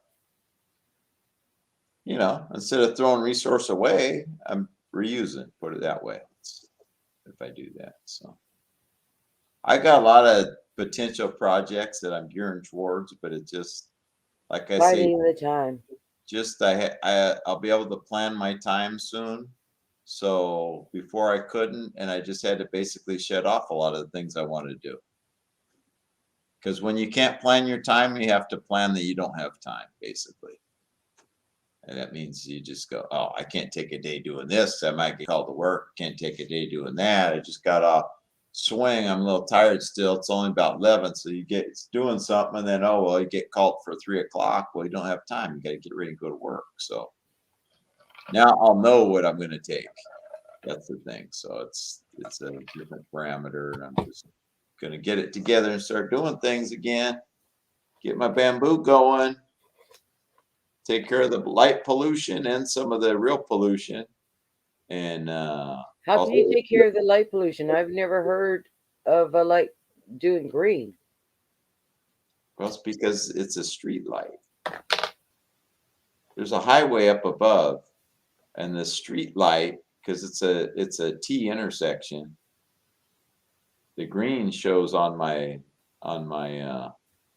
well, you know, because it's green, yellow, red, right? So anyway, so I've noticed it at night when there's nothing going on that's green for a long time. I guess it's shining on my house. So, it's just another thing to think about. Another reason to say, let me put kind of a hedge here to buffer that, right? Obviously, if I'm buffering the light, I'm buffering some of the pollution too from there. So Now, most of your gardening, according to your videos, are in the front area. Are you going to be start doing it more in the back? that's what I'm doing. Is I'm shifting a lot of that to the back because I'm finding that it's too hot in the front. Instead of thinking I'm just going to utilize the heat, no, it's too much heat. What I have to do is build more of a shade corridor because the front, with the heat island effect of all the pavement, it's too much heat. The moringa would do perfectly in that location. So maybe I could put that next to the bamboo. It can help provide a buffer and a hedge, like to buffer visually and everything. And it's a ways off. I mean, I'm going to try to get it all dug out and the bamboo put in by the time before it starts getting warm again, so it has a chance to do okay. I'm going to try with cuttings because I have some bamboo already. See if I can get it going. Otherwise, there's a place I can buy bamboo too. But Okay, I've never grown bamboo. I have bamboo but it's in water. How do you transfer it to soil? well, what I'm going to do is make some cuttings. You can have 2 nodes at least. I haven't done it myself, but at Merritt College, that's what they were doing to propagate bamboo. You get a piece of the stalk, I don't know, foot long, whatever, couple nodes at least. You cut it and then you put it in sideways, horizontal like, into a pot with soil. Yeah, but the bamboo I have is more, I think they call it ornamental bamboo. Right. But how would you be able to plant it? Like right now, it grows in water. Would it not need a Bamboo water likes a lot of base or? water. Some things that they call like ornamental bamboo aren't really bamboo family. That's something to know too. Okay, I didn't know that. So But that's if it's a real bamboo, most of them like a lot of water. I mean, there's variations. This timber bamboo tends to be not more of a clumper, not a runner. So that's the other thing to know about bamboo. Some of them run and just pop up all over the place quickly. So you got to be careful with them. These are timber, but also I want to put them in like a half barrel or something in the ground so that when they do try to run, there's something to, kind of slow them from doing that. And but they like a lot of water, but once they're established, like most things, it's not as critical. Because where I put them back here years ago, 1 or 2 plants, and they're doing really good. I haven't watered it in years. Well, once in a while I do, but not consistently. It's just spray a little bit here and there, maybe once a week. And it's doing good. But timber bamboo can get like up to 5-inch diameter of what do you call them? Stems. These ones are only maybe 2 inches at the most, so they're not doing the best. But I'm going to figure I'm going to try to take some cuttings off of that and get it going from there. Are And you ever thinking of putting a drip line system into your plants? no, I water by hand. Somebody Yeah, told me, but it's infrequently. yeah, but that's the thing. I water once a week. That's the way it is. I have to set up the water on the ground so that it slows and sinks and spreads. I'm going to try to utilize a lot of the rainwater that comes by. That's part of why I'm putting it where it is too. There's a ditch that runs by on the adjoining property that I'm related to the people. I'm going to have them put a little pipe or a tiny cut through their ditch so I can get some of that water. Because if water is getting drained off, I don't want all the water drains off and then get more water that's not as healthy for the plant and put it there. So, I'm trying to get it where it's lower, it'll hold it, and then I can utilize that. But it's a bit of a process to get into it. I will probably have to supplemental water it sometimes, but to minimize it until I can get some rainwater collection going on here somewhere. Do you have the gutters for it, or are you going to have to put in gutters for it? Well, I can channel my gutters that way off the house. But I mean, in the winter, it does, you get rain already. But there's a lot of things I have to do to accomplish things that work the way I want them to. Because my parents were old school of like, the water's, pain, get rid of it things. So drain it away. Have you ever seen Brad Lancaster's stuff, what he did in Arizona? No, not personally. Very dry area where he lives. Him and his brother moved into a house, I don't know, 20 years ago.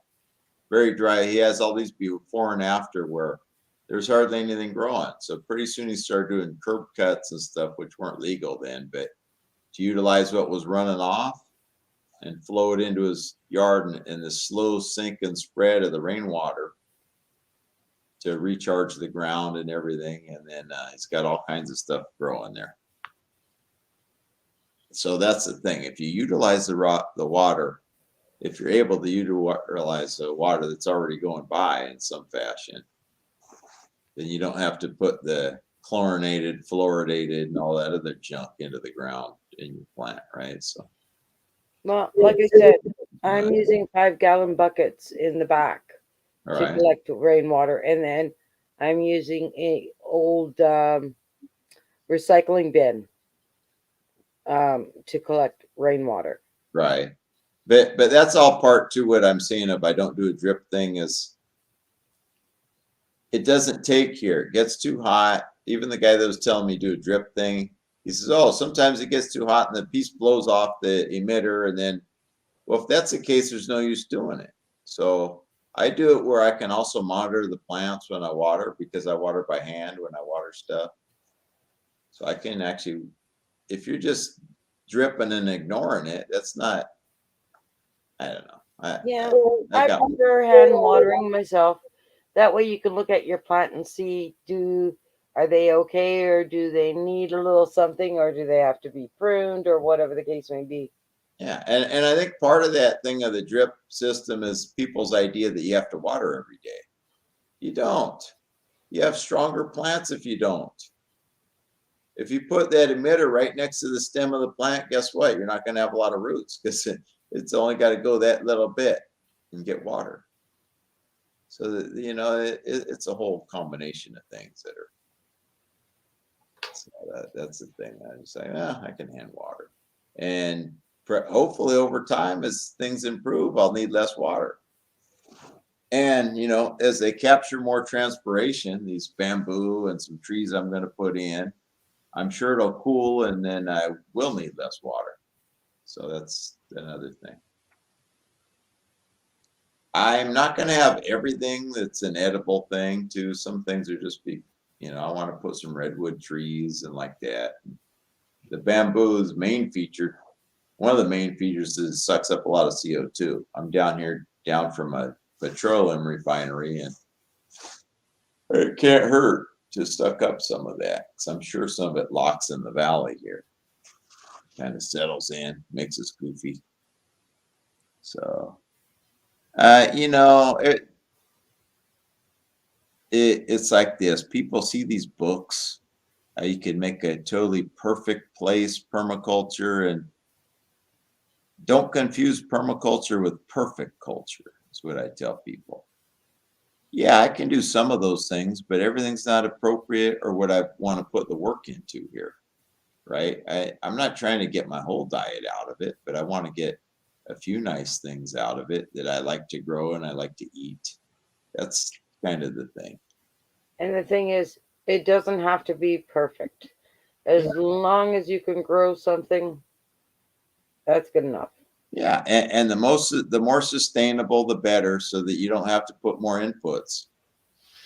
Everything is going to get more expensive. When does anything get cheaper? Hardly, you know. So the less inputs over time, you're going to save phenomenally by having less inputs.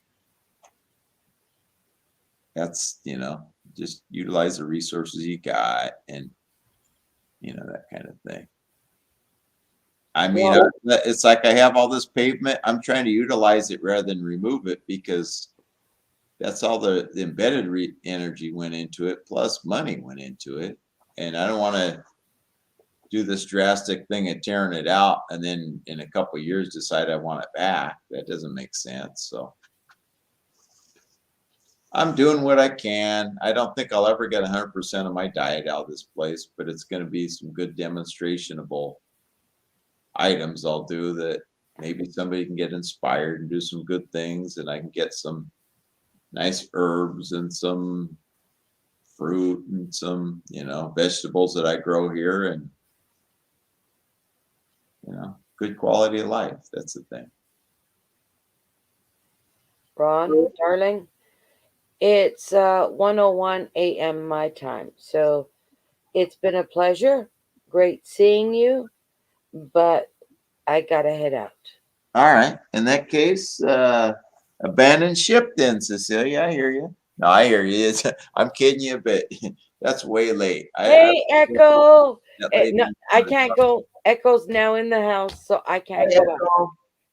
Have you Oh, seen what she's doing with her Van. van bus? I haven't seen it, but she told me last time she was on here she had something going on. She's put out a couple of videos. One, her taking out the seats, and the last one that she did is with all the seats been removed. Nice. I know she's definitely referring to me. Beautiful people.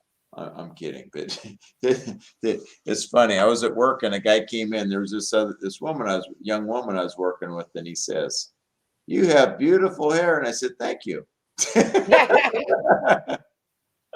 It's not you.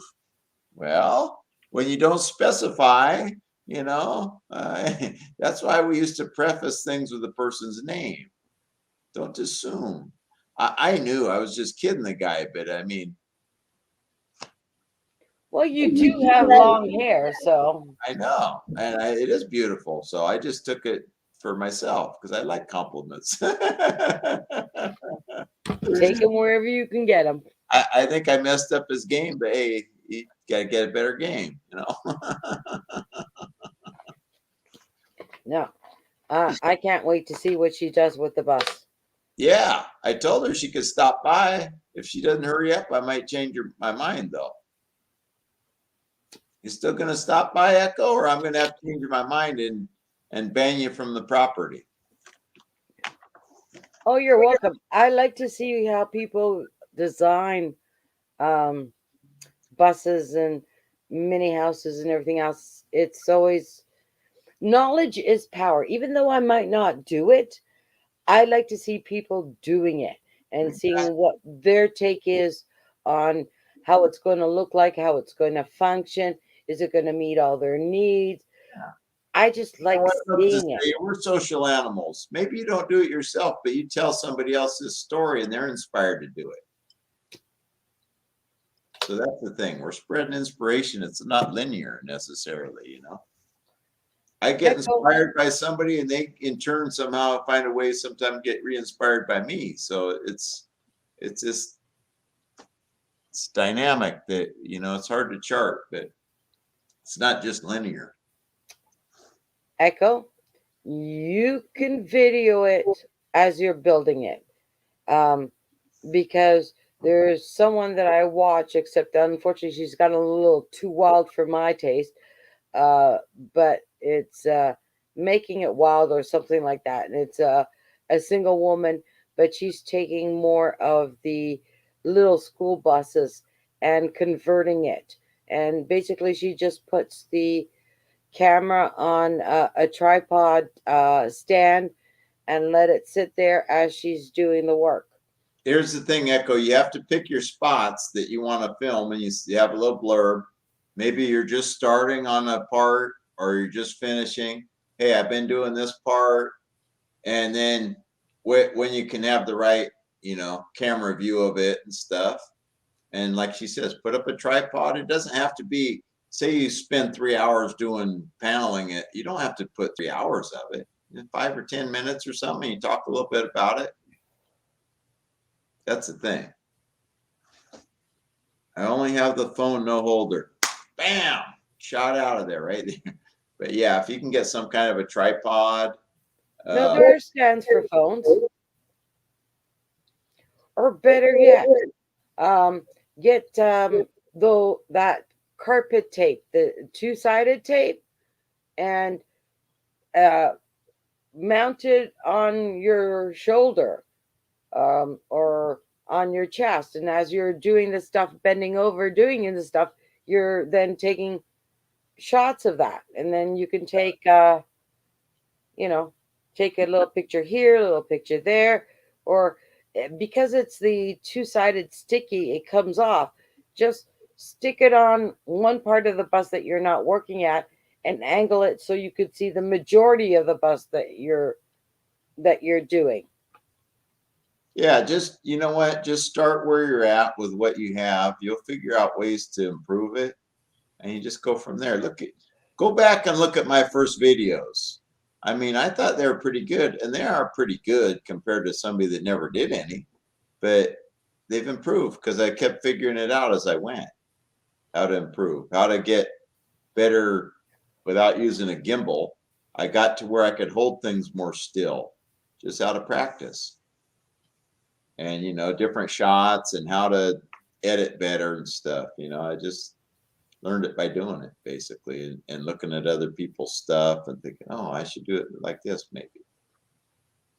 Or better yet, you have all those seats. Take one of those seats, put it in a corner, and then put two-sided tape to your phone, put it on the seat, and just rotate the seat or the bench or whatever to whatever position you're at. Or you know what, maybe like Velcro too. They have sticky Velcro you could put on. I had the sticky Velcro on my other phone because it was so slippery. So I had the smooth, like the carpet kind of side on the phone. But you could do that on the phone maybe, and then put the part that's not so comfortable to put on something on the old seat or something like that, and just stick it on there when you want it. And I see you're coming up in the room. Echo in the panel in a second. Bam. Hi. Hey, Hi, darling. Cecilia. Raven Cat, how are you? I'm good, girl. How are you? I am so sore and exhausted. She can't even afford a light there, for crying out loud. Even the candle is getting dim. She just fell out, I It's a think. solar lantern. Ow! I don't know if I have room for a 40-foot. You have to drive up here and see. I could just picture what she can do with it. I've got like visions in my head and wondering if the vision that I'm thinking of, if she's thinking in the same way, in regards to where the bed's going to be, the Hi, Glenn. sofa, if she's going to make it solar, where the She's stove. going to work. I have I go. I'm just thinking of all the stuff that she could do and wondering, is she going to do it this way? How she's going to do it? How You she's see going how to my do ears it? kind of bent? One night she bent my ear for hours, which is, no, I'm kidding. Hi, how to grow. Or how to We're garden, doing sorry. Murphy beds. We're doing Murphy beds, and I'm trying to figure out how to fit a bathtub in. We've got a little wood stove. We've got solar generators and a couple of panels, Be and careful mainly going propane. too. Sorry. Wow. Why do you want a bath? Put in a shower. Oh, we like Hey, baths. girls like their baths. Nope, that doesn't work. I can't see you. And if I put it has You got some no weird color. feedback going on. Are So you a cyborg, Echo? You got some I cyborgian think going so. on.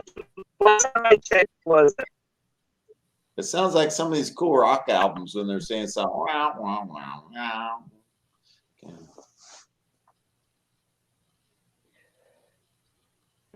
I think she's having a big it's my internet voice. connection issue. It's not that it sounds bad. It's just I can't figure out what it is you're saying. My It's interpolator's not probably working. the connections. I thought that I'd really love to talk with you and talk with Raven Cat,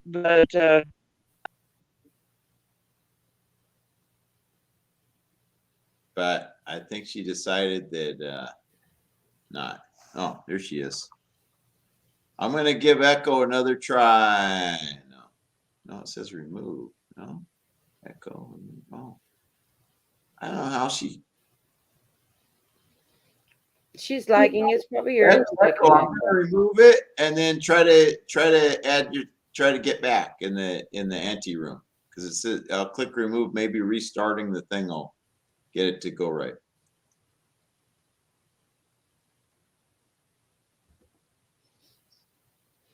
No, I'm really looking forward to how she's doing it.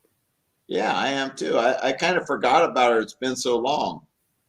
Then you're not a follower like I am. I watch every video that she's put out I of didn't her know she had cat, of videos. her I'm back sorry. garden, everything. We didn't have videos of it. I thought she told me last time she didn't do videos of it or something. So She's I been putting out shorts, not long videos, but little shorts, which I like actually, because that way I get to see something that's happening and it's not 20 minutes. Because yeah, unfortunately, when you've got a couple hundred people that you're supporting, the longer that they make it, the harder it is to keep on watching. I've So, always had a problem with those long videos, Cecilia. You're right. That's why I always try to make my videos on the shorter side because I try to make what I would want to watch.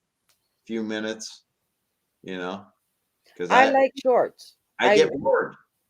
I like shorts. Something under 5 minutes. I like So that anything, 20 minutes, 25, 40 minutes long while they're talking, and I'm looking at one object while they're talking for 20 minutes. That is a bit much. yeah, one person will talk and tell you the same thing 20 times for 50 minutes. Oh no, I had to unsubscribe from that guy. It's too much. No, This no, content is those good, but people, overstretched. no, I can't those figure people, unfortunately, I don't unsubscribe. What I do, and I hate to say it, I just scroll until I get to a part where it's caught my attention. But somehow that guy has like 500,000 followers. So I don't know if people subscribe and then just don't ever unsubscribe or what. No, everybody that I subscribe to, I watch. I prefer shorts, or I prefer smaller videos.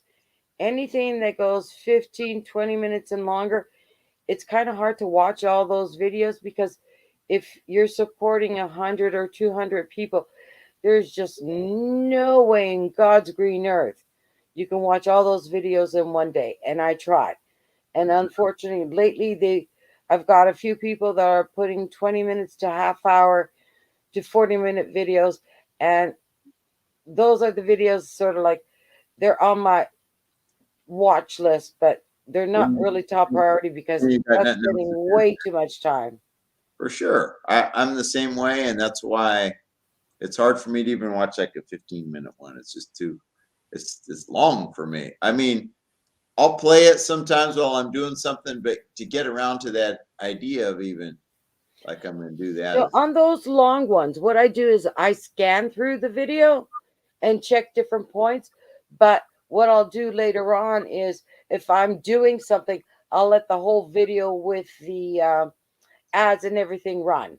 So they're actually getting double play. First, they're getting like a small portion, but then, like I said, I'll let it play if I'm, doing the dishes or something to that effect.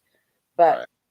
you know, when they're repeating something over and over and Yeah, over again, it's like, I'm like this. You don't have to sell me on it. I'll play it again if I missed it. You know, it don't do it like a commercial. It's yeah, you can repeat a little bit, but when it gets to be like ad nauseum, come on. Are you trying to sell me something? I mean, come on. I'm not as dumb as you think. I can pick up or I can take a note. So yeah, like Glenn's saying, straight to the point. That's how I tend to be.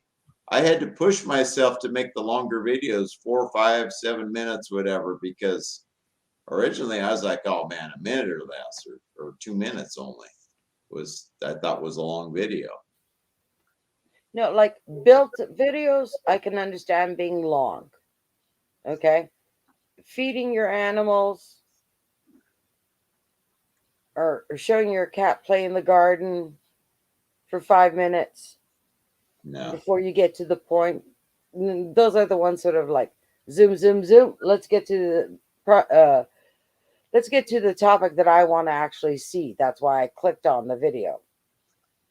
Yeah. I try not to be that way because I don't want to watch them. That's not, I don't want to sit there all day. I have other things I want to do than just watch who's ever video. So it's like, no. Welcome back, Echo. Am I there? You're here, darling. You're there or you're here. I'm not sure. Okay. You're neither here nor Time I there, I can think. see you. See, you went solo in the dark. But why? I'll bring up the light. How about this? It's Halloween. No. You're gonna make me solo? Let there be light. Is this better? Maybe. Yeah, it's better. Okay, I'll hold the little lantern. Hey, look, I could be the YouTube king, and there's my underlings, or I don't know. I'm a minion. Sorry, Ron, I'm older than you. I'm the queen and you're my minion. Oh, dang it. The manion over here. No, we're your co-hosts for the evening. Yeah, but you see my halo. Come on. Sorry, Ron. That's Not like I like about this not a light. halo, When and you're not. But I sit here and the first time I went on, I was like, wow, that looks like a halo up there. Well, that halo's a little tarnished. Yeah. Yeah, you don't know the half Halos of are highly overrated. it. If I that's had what, a halo, I'd lose one. So see, the people that don't qualify always say that. No, I just say my halo's a little tarnished. Yeah, mine's tarnished. oh, I I can't be too nice. misplaced mine. My hats, my caps all get burned up when I'm too nice. So I got to leave it a little tarnished. I don't know how to do this. Okay, is that better? Maybe. What are you trying for?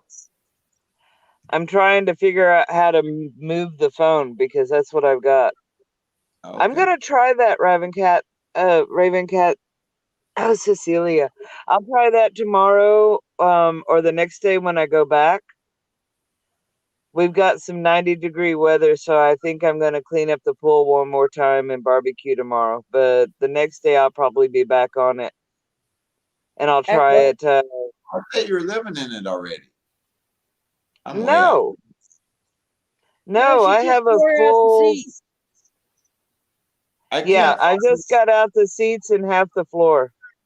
I can't find your channel again. So if later come back and comment on one of my videos, this one or another one, so I can click on that and find it easy. Okay, but if you lost interest before, you'll probably lose interest again, sweetheart, I because don't have Ron, any I videos am up. very boring. You didn't have any videos up originally, or you had one that was like 1 minute or something, if I remember right. No, I did when we went through the Texas ice storm, I did a lot of longer videos. Oh, yeah, I missed the whole ice storm I thing. like little shorts now. I'm thinking back maybe a year and something. I don't think you had any up or very few videos up or something.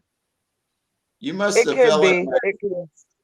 I probably accidentally put you in the coal zone because I had a couple hundred people I was subscribed to.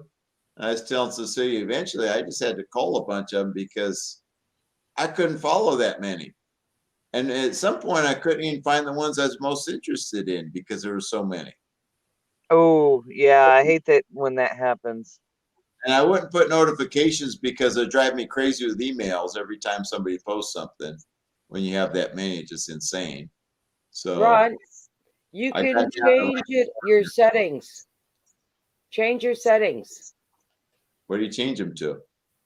Go into your YouTube studio, go Yeah. into your settings, and you can remove getting all those notifications. Well, that's why I did what I did. But in any case, at some point, as I say, I had a couple hundred at least, maybe that like 400, I think. And pretty soon I'm looking like, for example, How to Garden Glenn. Does he have one? Well, I couldn't even find his channel in all the lists. There were so many and stuff like that. So I just had to start going through and just calling people that, and some of them probably accidentally like Echo. I don't know what happened there. But Oh, then you're Okay, sweet. Ron, I'm not you blue, but come I off put too. in the chat Echo's channel. Exactly. Oh, thank you. You are the sweetest, Cecilia. Oh, you're welcome, dear. So Oh, Echo. Yes, ma'am. Just for your information, from someone who likes watching these builds, it's always nice if you have a drawing of what your plans are to oh, give that's great. people Oh, an idea of what you're planning. You know why too? Because I got a minivan yes. I'm trying to reach out now. So I need some ideas too. I did. I made a drawing. I made a plan for the floor and everything. We've known what we wanted for over a year, but when I got out the seats, I started measuring, and there's not enough. There's really not enough to do what we thought we could do in there. There's only about enough room for about a tenth, and So we revise your plans and show it because those who are watching want to know what you're planning to do. So make a revised one and show it. That's right. okay. It's something to keep people interested so that they keep on coming back. And you know what? I'm sure you realize, but there's a whole bunch of people converting vans and stuff now. So it is a big thing. It's a major thing. There are I mean, you people. ever see Bob Wells has a channel? Look up Bob Wells, and he. I called Bob Wells. So you know, I it's a did. I huge. did. I called Bob Wells. I called him out of my list. I like Steampunk Steve. I like quite a few of them. I'm I just have. saying, like, through that area, there's just so there's tons of people that want to do that, and they like I'm saying, I just got a van that I'm trying to fix up, and I'm not sure how to go about what I got to do. You know, that's Well, if you want to do that, go back to Beck and Amy.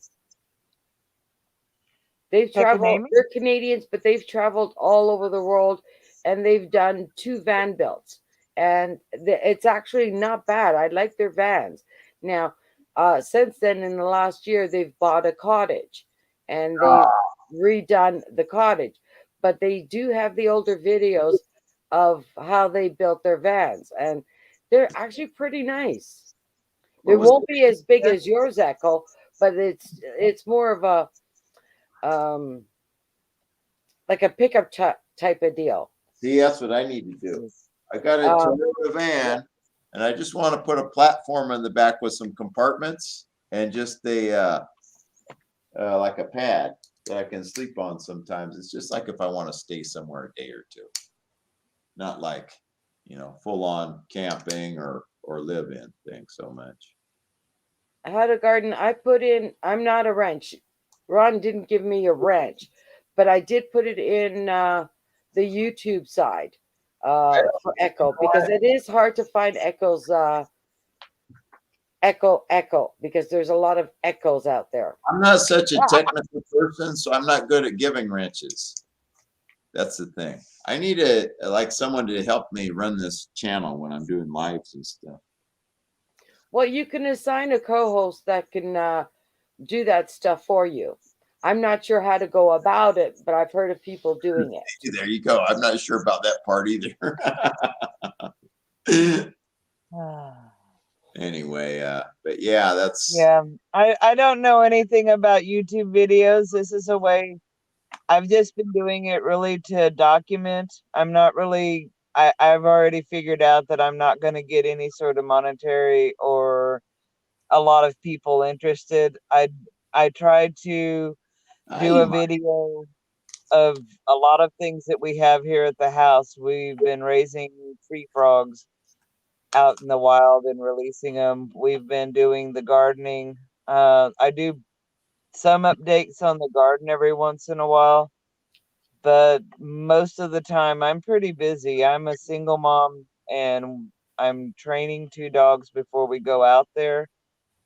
It's nice to have a little bit of a deterrent when we're just 2 women going out oh, alone in a bus. I see it here because Cecilia sent the link on the private.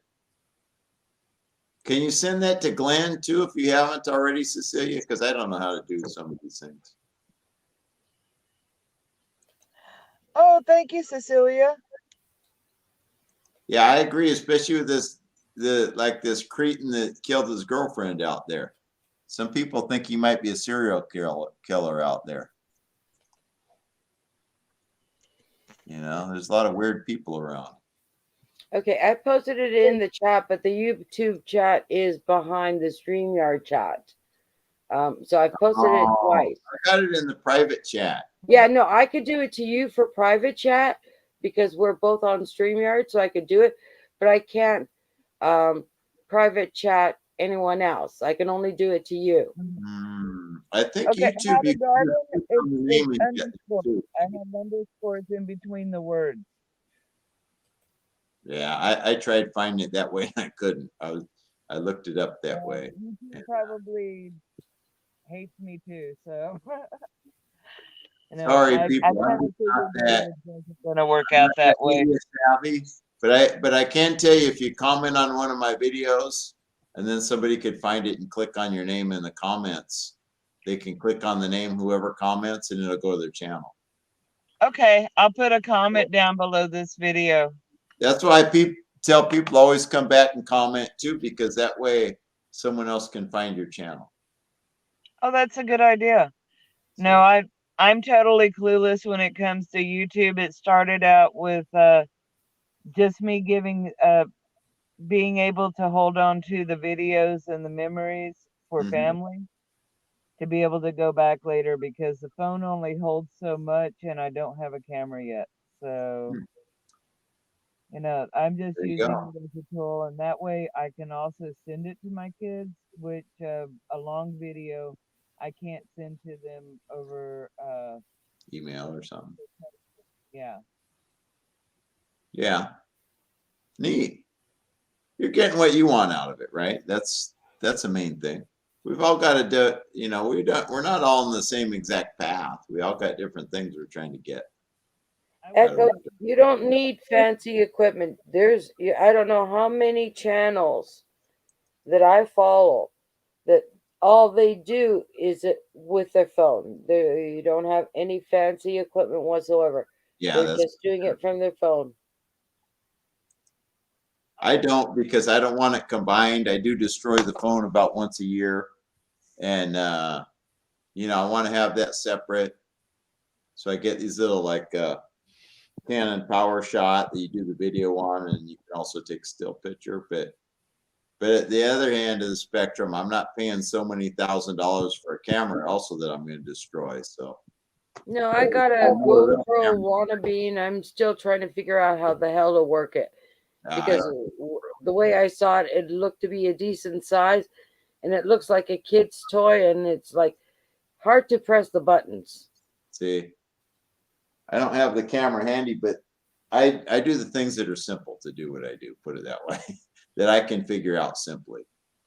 And like the Canon PowerShot camera, it's easy. You press a red button and it does video. I started, like, for example, I'm looking at, say this is a flower in front of me. And then I flip it around. I go, hi, I'm Ron for business. And then I just edit that other part out. But that's how I know what video it is too. Like, oh, I was taking a picture of that wall plug or something to start. So I can differentiate between the other videos. When I get in there, I just cut that part out and I just cut it to where it says, hi, I'm Ron with Pacific Permaculture. That's one of the tricks I do. But I learned where I could flip it around real easy and not, I got where I can be real stable just with my hand. I don't want to have a gimbal that'll break and won't work right and all that too. So the less amount of equipment, the better, I think. People are always saying, I'm going to get a gimbal. Don't waste your money.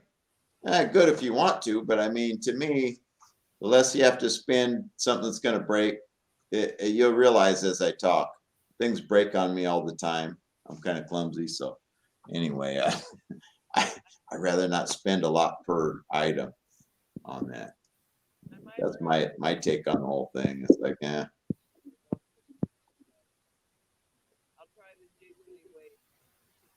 you see Reed Garden's comment? Yeah. He's really good at his tropical stuff, though. Glenn has really got it going on. He's good at propagating things and getting things going on the cheap. It seems like, and he's smart that way. I give him a lot of credit. He's going to have a good thing going because he's in tropical climate too. They're going to have it going on pretty soon. Well, in tropical climates, you got a lot more growing time. That's the only thing that I don't like being up north, is my growing time is a lot smaller. There's a lot of interesting, tropical foods. I think there is anyway. A lot of what I eat, I realize is tropical, like the sweet potato and the turmeric that's healthy for us is tropical. Ginger's tropical. Then I'm growing tropical. There you go. We've got the turmeric and we've got ginger and sorrel still. Those have been going through steady.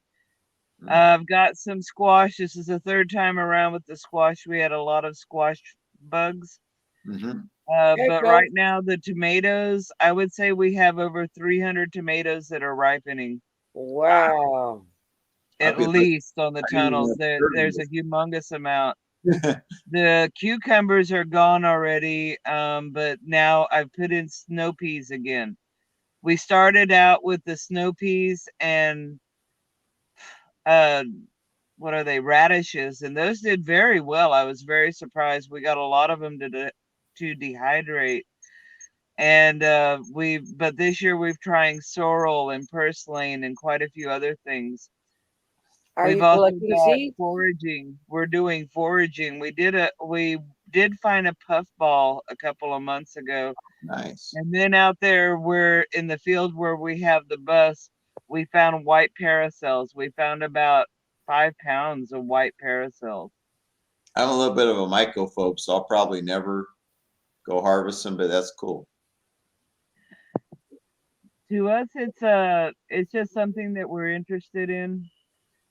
I'm We always scared that I'll be the guy that says, "Oh, this seems close to whatever," and I'll be dead out there. So that's my Yeah, don't trust my own. there's a No. lookalike that's pretty toxic called the green paracel. So we did a spore print to make sure that it was a white paracel. But then we went ahead and dehydrated, I guess, about 2/3 of what we got, and we are in the midst of eating the other third. Usually, I know what morels look like, but I wasn't really sure about the puffball, Uh-huh. and so we checked it out very well, and it worked out. Yeah, And you have to protect yourself.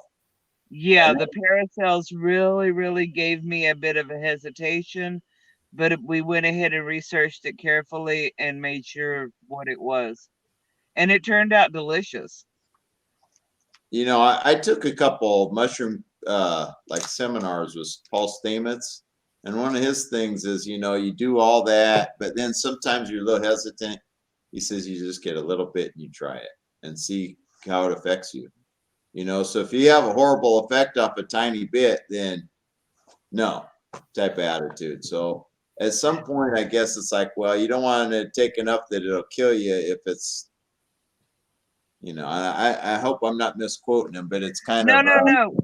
When we were in, but that's after you check everything out as thoroughly as you can, right? You don't just like, heck with it. I mean,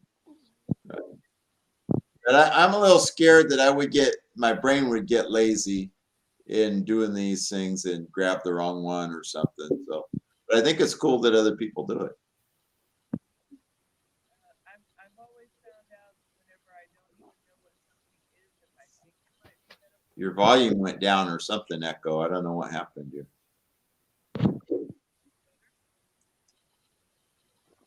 have no idea why the volume went down. We Yeah, can't hear you, you Echo. have your hand over the microphone or something? No, the microphone's up there with the camera. Is that better? Yeah, Yes. because it went really like you're talking through a pillow or something, and then Maybe it was too far away. How's this? Is this better? No, I take a little bite and I chew it up. I spit out the parts of it, and I just hold in my mouth just the little bit of the juice, and I check for tingling, pain, a really bad taste. If I have any of those, I'll wash out my mouth. you But if know, I don't have any of those, then I'll try a small bit and see how my body handles it. yeah, exactly. Yeah, you got to kind of test the waters. Huh?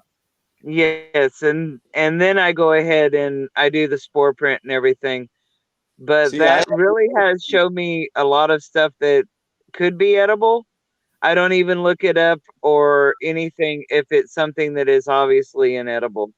right. I have relatives or had relatives that used to go get tree mushrooms, but their concept, I think, was totally wrong. They're like, oh, you cook them because you cook out the wood alcohol. And I'm thinking, what I know now, in other words, you're cooking out any toxin. No, if it's got toxin in it, you're not, I don't think you're going to cook it out. So that's scary. They had some wrong concepts, but they're going out, I think they're okay. Well, I'm not eating them. You think they're okay. Yeah, I don't think I'd trust someone else, but I test it out on me and then I check out everything if I think it's edible. And I actually consume a small amount before I let my kids eat any at all. Or, That's you the know, thing. Yeah. But like yeah. my granddad was the one, and then come to find out later, his vision was very poor into it. Oh my God. But his concept, and I didn't know anything about mushrooms at all, was you're cooking out the bad stuff type attitude. What? So that was a Now, I totally don't wrong think you can concept. cook out poison. Right. And he was Maybe. saying, well, you Now, I cook think out you wood can cook. alcohol I or think you can cook out the toxins with pokeberry. What is it? Pokeweed, pokeberries, and with with mushrooms. American Beauty berry bushes, you cook the berries and you can consume them. And I think my So that dad went and picked them, and I think it was this thing of like, well, I think they're okay. I'll try it. You think it's okay. I had never been exposed to any permaculture, any of this kind of stuff way back then. I was an average person on the street thinking, what? You think it's okay? Yeah, no way. I'm not going to die over what he thinks. He could be wrong. So, but anyway, now that I know, there's a lot that, they might have learned how to pick that one, but they probably didn't know enough identification to, if something was close, they might have got the wrong one. They Yep. never did, but they didn't do it. My dad didn't do it a lot either. So, it's My scary. grandfather started me out with berry picking. We have blackberries down here that are called dewberries.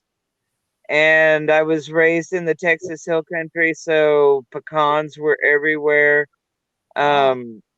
You know, there's a lot of things out there that are edible. I always like the wild sorrel, and we had a lot of people in our family that came from settler stock. So a lot of the little wild things that were common to us, I grew up knowing those, but I just recently started going and trying to find out other local wild edibles to where I could teach my kids to forage. I'm learning a lot. Nice. That's excellent. Yeah, we need more people to learn and then spread it, because Exactly. There's a lot of good things out there. I love mushrooms and the morels are wonderful, but I knew that there was so much more. There was the oyster mushrooms and lion's mane, and there's just so many out there. It's wonderful to actually be able to recognize something, and it's not just something that'll keep you alive. It's something that's delicious and a little delightful little tidbit from Mother Nature is I don't yeah, know, it makes me feel good to be able to go out and pick something, and it's better than anything I can get in the grocery produce aisle. yeah, that's Echo, the thing about growing anything at home too. Similarly, it's like, Echo. There's a book that I Yeah. got. It's called The Forager's Guide to Wild Foods by Nicole Apelian. Applin?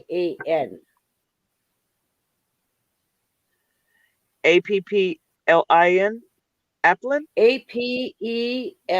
Apelai. Hold on. Let's do this again. Apelian. Nicole. Okay, And Applin. it's All called The right. Forager's Guide to Wild Foods. you Okay. know what? Some good things, books on mushrooms. If you go to fungi.com too, that's Paul Stamets' site. He has a lot of things that they sell, different identification books and stuff. You've probably come across it already, but just in case you haven't, uh, like No, I I say, don't I think don't. I have. I'm scared I'll, not notice something and just. But I like the idea that people are getting into all this, and I encourage people to look into all this. It's great. I think that there's a lot of things that we don't have in our regular food that still are present in the wild food.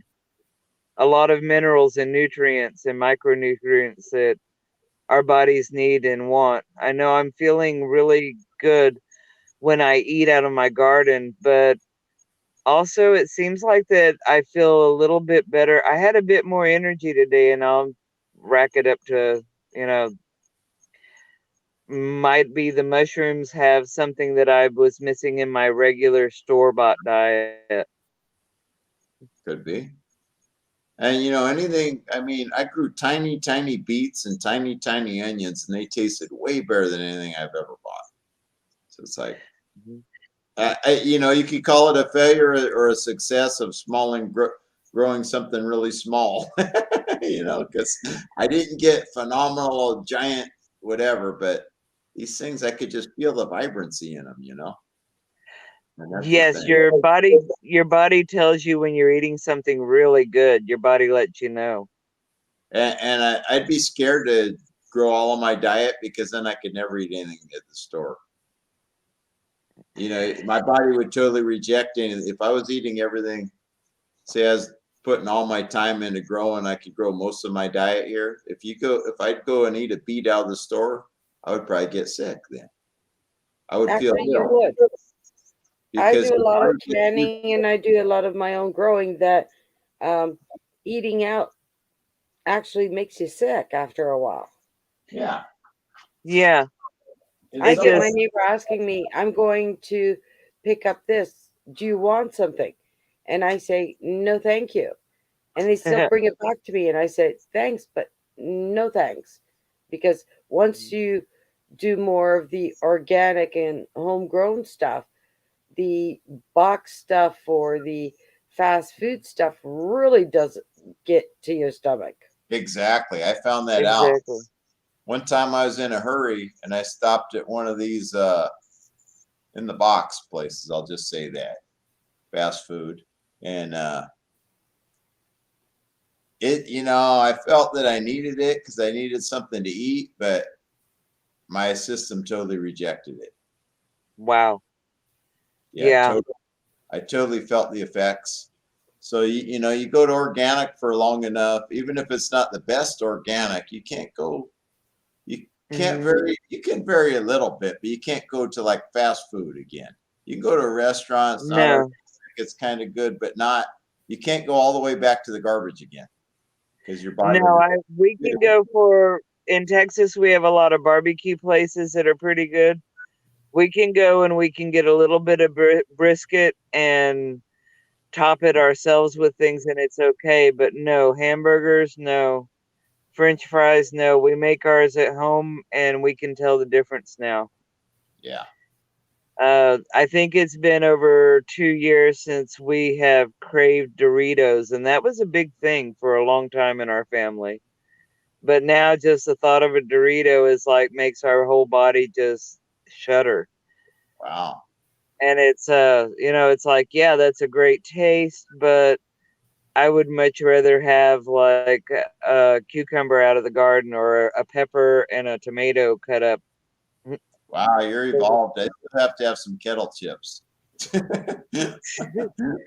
We do have our queso. We do make queso, but our queso isn't the normal queso. We make it with just cream cheese. We make it with 2 blocks of cream cheese and throw in a little bit of tomatoes and chilies. And that's it. We dip our yeah, that's our queso. What's We queso? really I don't even know what Mhm. that is. It's a cheese dip. It's a spicy cheese dip. Oh, I see. I had no idea. And I've it's been getting away okay. from dairy lately, and I don't know. Everything's kind of an experiment. They say, "Well, get away from this for this reason." And to me, it's just you're always experimenting, kind of a little bit. So I don't know, but it's interesting. I've been using olive oil, Stay what's good. Stay with what is good that your body says is good, though. We have learned that. right? Echo, But you echo, don't Yes, know ma'am. until you experiment. That's the thing, darling. Yes, ma'am. Video on how you make your queso. Use 2 blocks of Philly cream No, no, no. cheese. I want a video so I can refer to it because right now I'm not writing anything. It's like two Oh, o'clock my time. I'm not writing anything down. It's not going to go from right already. the brain down to the fingertip. So request video for Ron and myself on how you make your queso so that way we can go back and refer. Yeah, okay. document as much as of everything you do because look, you might be doing it for your own, but everybody else can be inspired by it. You might Well, I inspire thousands of people making this queso thing that never even heard of it. I've So never heard of it, you and just it don't know sounds who ooh, to yummy. touch with what you know. So put it out okay. there. Yeah, being in Texas, we take it for granted that we make queso, we make homemade tacos, we make homemade enchiladas, we make tortilla soup, we make a lot of things here that we kind of take for granted, and I forget that a lot of the world is interested in that because it's kind of like a local culture type of cuisine. It's different. People want to try different things. Well, it's different. It's pretty good, and it's not too bad for you too. A lot of So people make videos. it We with want some Velveeta. cooking videos, cooking videos, cooking videos. A lot of us are trying to reach out from the standard American diet, which the letters are sad. So that's Oh, it's not healthy. So hey, we're that's looking. right up our alley. We scratch cook everything. Wow. Um, one of my hobbies is to make recipes from the 30s and 40s. Um, the old cakes. Wow. A lot of the old things that were scratch cakes that were regional cakes at the time, like Italian cream cake, fruit cocktail cake, You different got a types of. video series right there. Sir, You could do a sorry, video. what run? You could do a video series just on that. Really? I'd watch it. Yeah, I mean, you don't even realize maybe, and you could republish a lot of that because probably 50 years of people haven't even heard of them recipes. That's very possible. Yep. A You lot of got the stuff that I make, I grew up learning at my grandparents' knee, or actually on a stool. From the time I was 3 years old, I was up on a stool making cream gravy in an iron skillet. See, so yeah, So you know things that a lot of people never even touched yet. Yeah, because nowadays everybody's trying to go gluten free or See, something free or whatever. So some of the old recipes are lost. So if you've got them, girl, share them. You'd be and surprised how many the people other okay. want to thing know. is, like, if you can, we can take some of them and try to convert them to gluten free too. Because I'm gluten free, I can't eat gluten, but unfortunately, a lot of good things have gluten. But Yeah, no, we don't do anything artificial color, artificial flavor. We don't do any corn syrup. wow, No corn syrup. wow, But Okay, we do Echo. try to do as much as we can in organic, and we use a large variety of spices. wow, cool. Okay, A lot Echo. of New series. Food from the heart. That's It, it. it, okay. That's it. Food from the heart. Label it. Food from the heart. yeah, And I'm gonna watch it.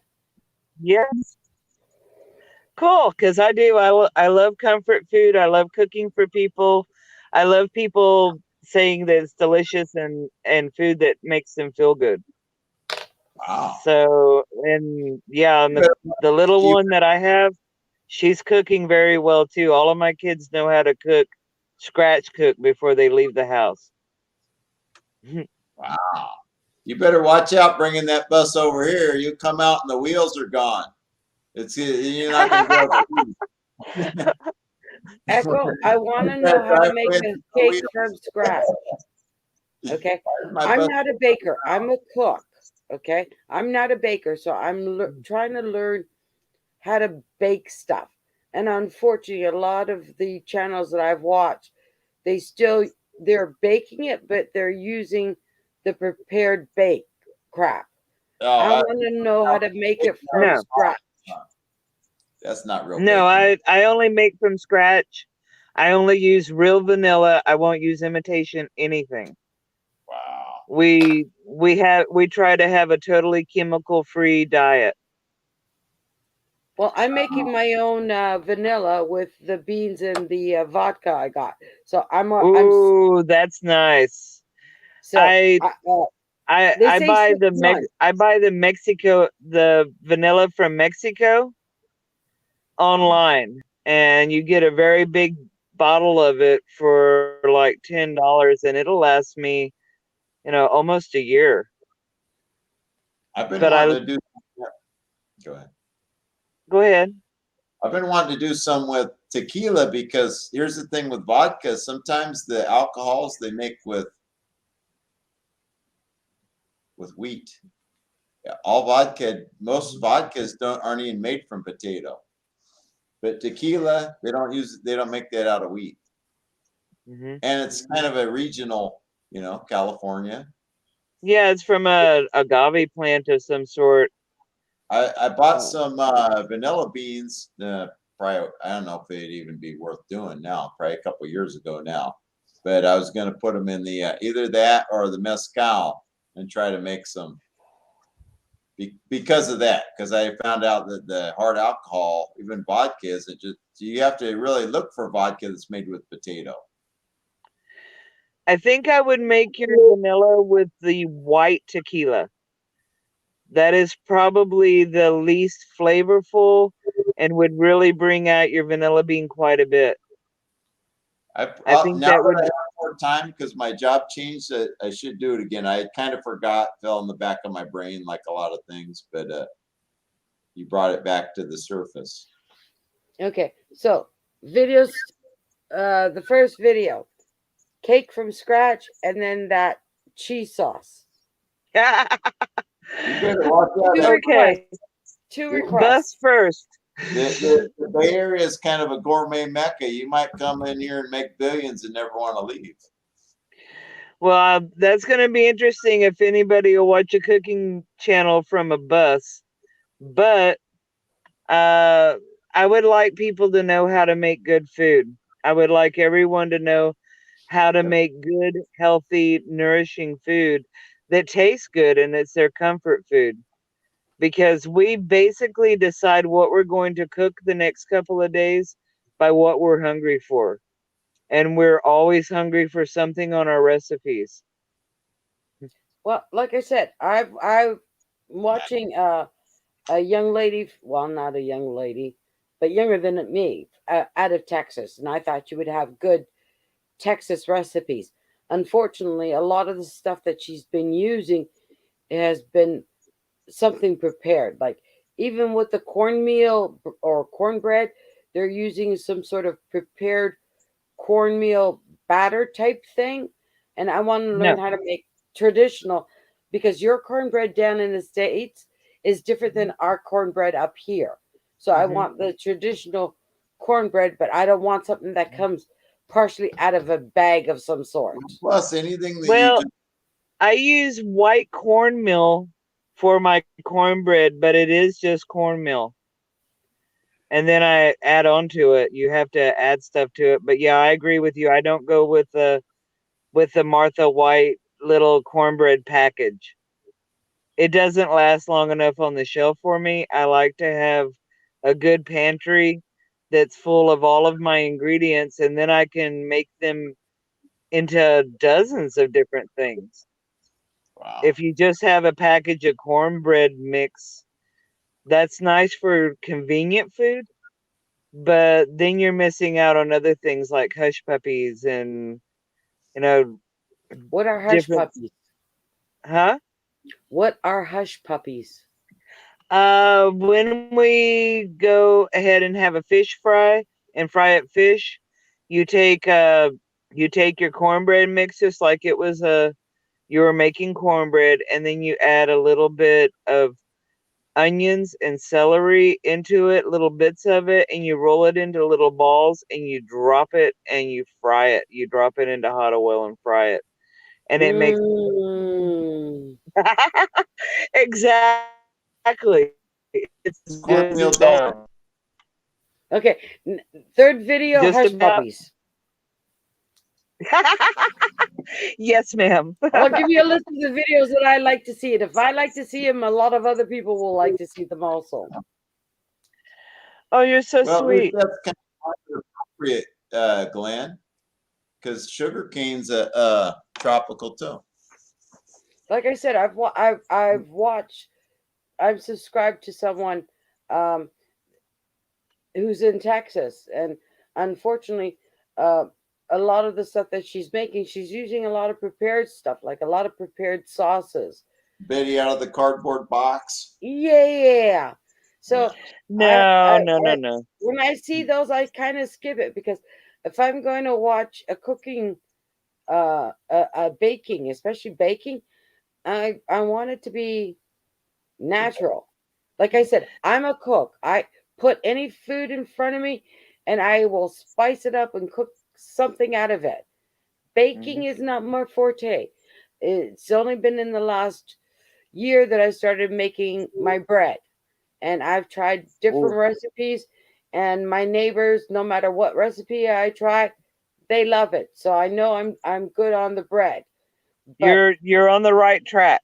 but I Yeah. want but I want to make cakes, and unfortunately, because it's not my forte, unfortunately, I am using a box, and I Ah, don't like the box. Mind you, when I'm using the box, I'm also adding a lot of stuff yeah, to it. you're boosting it up. Yeah, I'm boosting it up. I want to be able to make it without using the box. Okay, yeah. There is a thing out there called cake flour. We use cake flour every once in a while. It's basically just pre-sifted flour. It's been extremely pre-sifted, so it saves us a step. Well, But yeah, Well, and the no, unfortunately, baking cake flour flour, is not something you can find a lot of up here. Um, just the regular all-purpose is basically what's on the market. Cake flour hasn't been on the shelves for I don't know how long. well, we most usually do it with just regular all-purpose flour.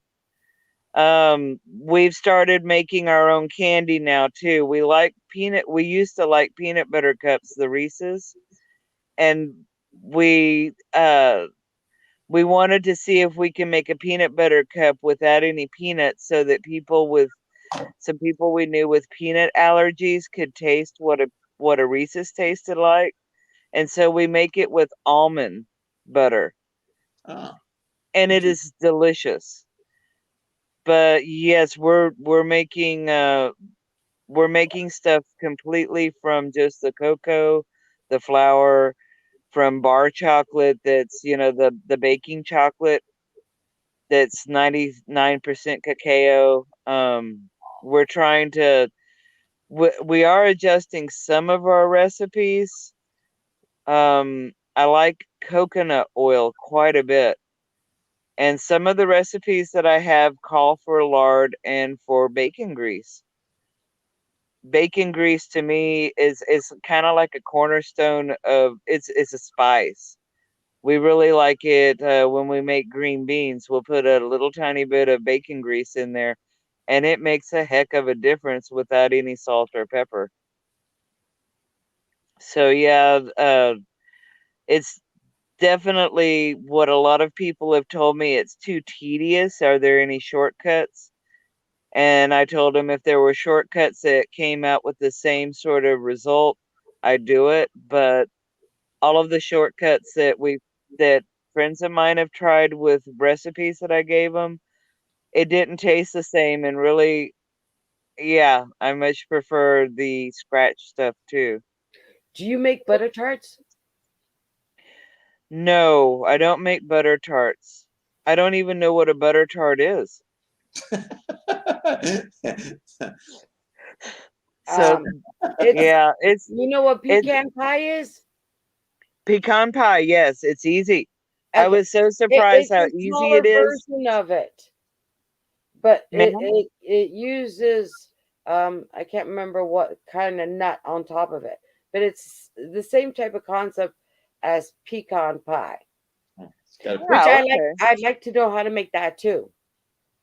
I Yeah, love pecan pie. that is one thing that I make that does have some corn syrup. It uses a dark corn syrup, but I've tried it with sugar and it just didn't turn out right. And I love my pecan pie.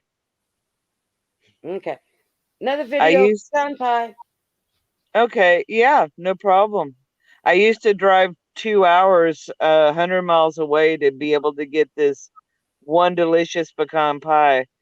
wow. And I always thought pies were so difficult, but I made a pecan pie and then made another one. And I don't, eh, we prefer it over the one that I used to drive 2 hours to get for Christmas. Of course. If you're any good at anything, you can always make it better than they do. Generally, yeah. That's good at it. And she makes it with love, which makes all the Yes, difference. Exactly. If yes. you love what you do, you It, taste. call me the Bob Ross of cooking then. Yes, I loved it. I love happy little food and happy little people. I don't know if you want that reputation.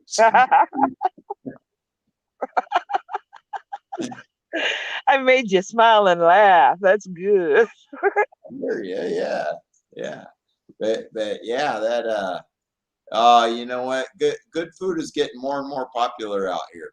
It really is. The Bay Area is kind of, I mean, there's a lot of people that eat the same old garbage, but it's becoming kind of a gourmet mecca out here for whatever reason, the Bay Area. I think because higher income to survive, so more people with high income are out here, maybe. I Or don't just, know if what I do is gourmet, but it's scratch. We like to start out with basic ingredients, basic spices, basic things that we have in our house all the time. yeah, that's things that most people don't eat anymore. Because we get all this stuff, like Cecilia's saying that some bakery bought it prepackaged. They didn't get, they didn't go from scratch. Yeah, we really can't eat bakery stuff out of the store or even from donut places anymore. I found out that just the little biscuit donuts are a lot better than the donuts that they sell at the store. So we don't bother. It's they're charging a lot of money for just very basic cheap ingredients. And if you can make it at home better, what's the point of even going to those fast food places? That's the thing. If you're going to get There's no something that point. you can make better easy, like I Yep. won't hardly go get pasta anywhere. For one thing, I even before I was gluten free, now it's even more of a challenge. But getting gluten free pasta, but I wouldn't go and get it because I could make it better than this stuff. They give you something that it's a horrible sauce. Sauce isn't that hard to make at No. all. So that just shows they're giving no effort at all to making it. Mhm. They're just throwing some bland tomato sauce in and heating up some noodles because I mean I can get pasta sauce in the jar and boost it up. Hour and a half, I can have a really good sauce. Mhm. If I can do Like that, you mean the restaurant can't? like They're- for like for spaghetti. yeah, Oh, well, take your little can of tomato sauce, yeah. just a little can of tomato sauce, and add a can of, you know, tell you something simple that my older kids do. And add a can of the tomatoes, like the whole tomatoes or the chopped tomatoes, Right. and then just add your own or oregano and a little bit of basil, the garlic and the onion, See, and that's it really, yeah. I'll get a nice jar, kind, So I don't go all the way even in the canned stuff towards scratch, but I can make that stuff 5 times better. I mean, just by cook some onion, maybe some fresh tomato pieces, mhm. some other herbs, spices, whatever. I'll get a jar that I got that just pesto, and I'll add some of that. And I mean, this sauce will be out of this world, compared to even the stuff that was pretty good that I bought. But you go somewhere and it tastes just like the plain tomato sauce out of a can with noodles. Yeah. That's an insult. I went to a restaurant to eat something good. Yeah, we use the canned tomato sauce and the canned tomatoes because I'm just learning canning again. I haven't canned or done anything since I was very young with Right. my I great mean, I don't aunt. make sauce from scratch like my grandmother used to at all, but she'd spend days. But I get it. I'm just saying that, Rabbit Cat would laugh at me. I have a pressure cooker and I'm terrified of it. Mainly Girl, because I don't also, be. Don't be. I When think I got my 925, I was scared shitless. I had it for months before I actually used it because I thought I was going to blow something up. Okay. exactly. And it didn't. Um, but all the talk about food, you guys are making me hungry. Uh, No, and no, canning is the best, girl. I just did a batch of meatballs and tomato sauce, and Ooh. I got meat sauce canned. I got 12 packages of each done, Ooh. and then I had some extra um, tomato sauce that I made. Unfortunately, because I didn't get a harvest of tomatoes, I couldn't make my tomato sauce. So yes, I bought the Ooh. uh, cans of tomatoes, and I use the cans of Hmm. tomatoes to make the tomato sauce. But with my tomato Yeah, I've sauce, got. uh, be- between the onions, the black pepper, the garlic, um, I also put basil, parsley, and I threw in this time. I managed to grow and harvest some of the not really hot, but a little bit hot of yellow pepper. Ooh. And I Yeah. chopped that in there and made the sauce. So it gave it a little ting, but not too much of a ting. And um, you know what? It's great. Every once in a while, I will admit, I'll have a can of ravioli. That's sort of like my downfall. But most of the time, I've got this stuff canned, and when I don't want to cook from scratch, I've got the basics to make, um, a sauce. I've got That's the still scratch. Yeah, yeah. that's what I'm hoping to do with all these tomatoes. I'm hoping to can up. I want to jar. What do you call it? Preserve some of them in pieces or whole. So I've got Roma tomatoes to do that. And then the other Ooh, tomatoes I'm going to render down into tomato sauce and see if I can that. Romas are the best for making Yes. tomato sauce. Mm-hmm. Right, because you need them for the paste part, right? The thickness. Well, Girl, then I don't guess be I'm going to scared of your use. canner. Contact me if you want to use your canner. I'll help you. No problem. Like I said, I owned it for Oh, 6 months. I bought mine secondhand because there was no way in God's earth I was going to be able to afford a new one. So I got mine mhm. through Facebook Marketplace. And for 6 months, it sat there until I got the nerve to Mhm. do it because people use pressure canners to create bombs. And the last thing I needed to do is to have one explode in my kitchen. So I understand they're actually quite easy. Now it's like, okay, canning time. Yeah, okay, let's go. Let's do it. It becomes second nature to you. That is extremely kind of you because that's what I really. That is the missing piece to a puzzle. I had someone tell me yesterday that they would show me how to operate my propane. I've got an outdoor propane ring and a propane tank that's been sitting, but the pressure canner, I'm gonna do it on propane so that I can take it in the bus with me. That way, whenever I have a garden, I can put up everything. I don't have to dehydrate everything like I did this year so far. I can dehydrate and can, and then I can just reuse my little cans. And I actually found some reusable lids that surprised me. I didn't know that they had reusable lids, but Nah, nah, don't reuse lids. Um, okay, for safety reasons, you when pressure canning, okay, use the lids only once for pressure canning. You can okay. reuse the lids if you're dry canning. Some people Ah, will use it twice. I prefer to go on the safety side and only use it once. And then I just okay. wash them and I set them aside because I keep the little box that they come in. I just throw them into the box.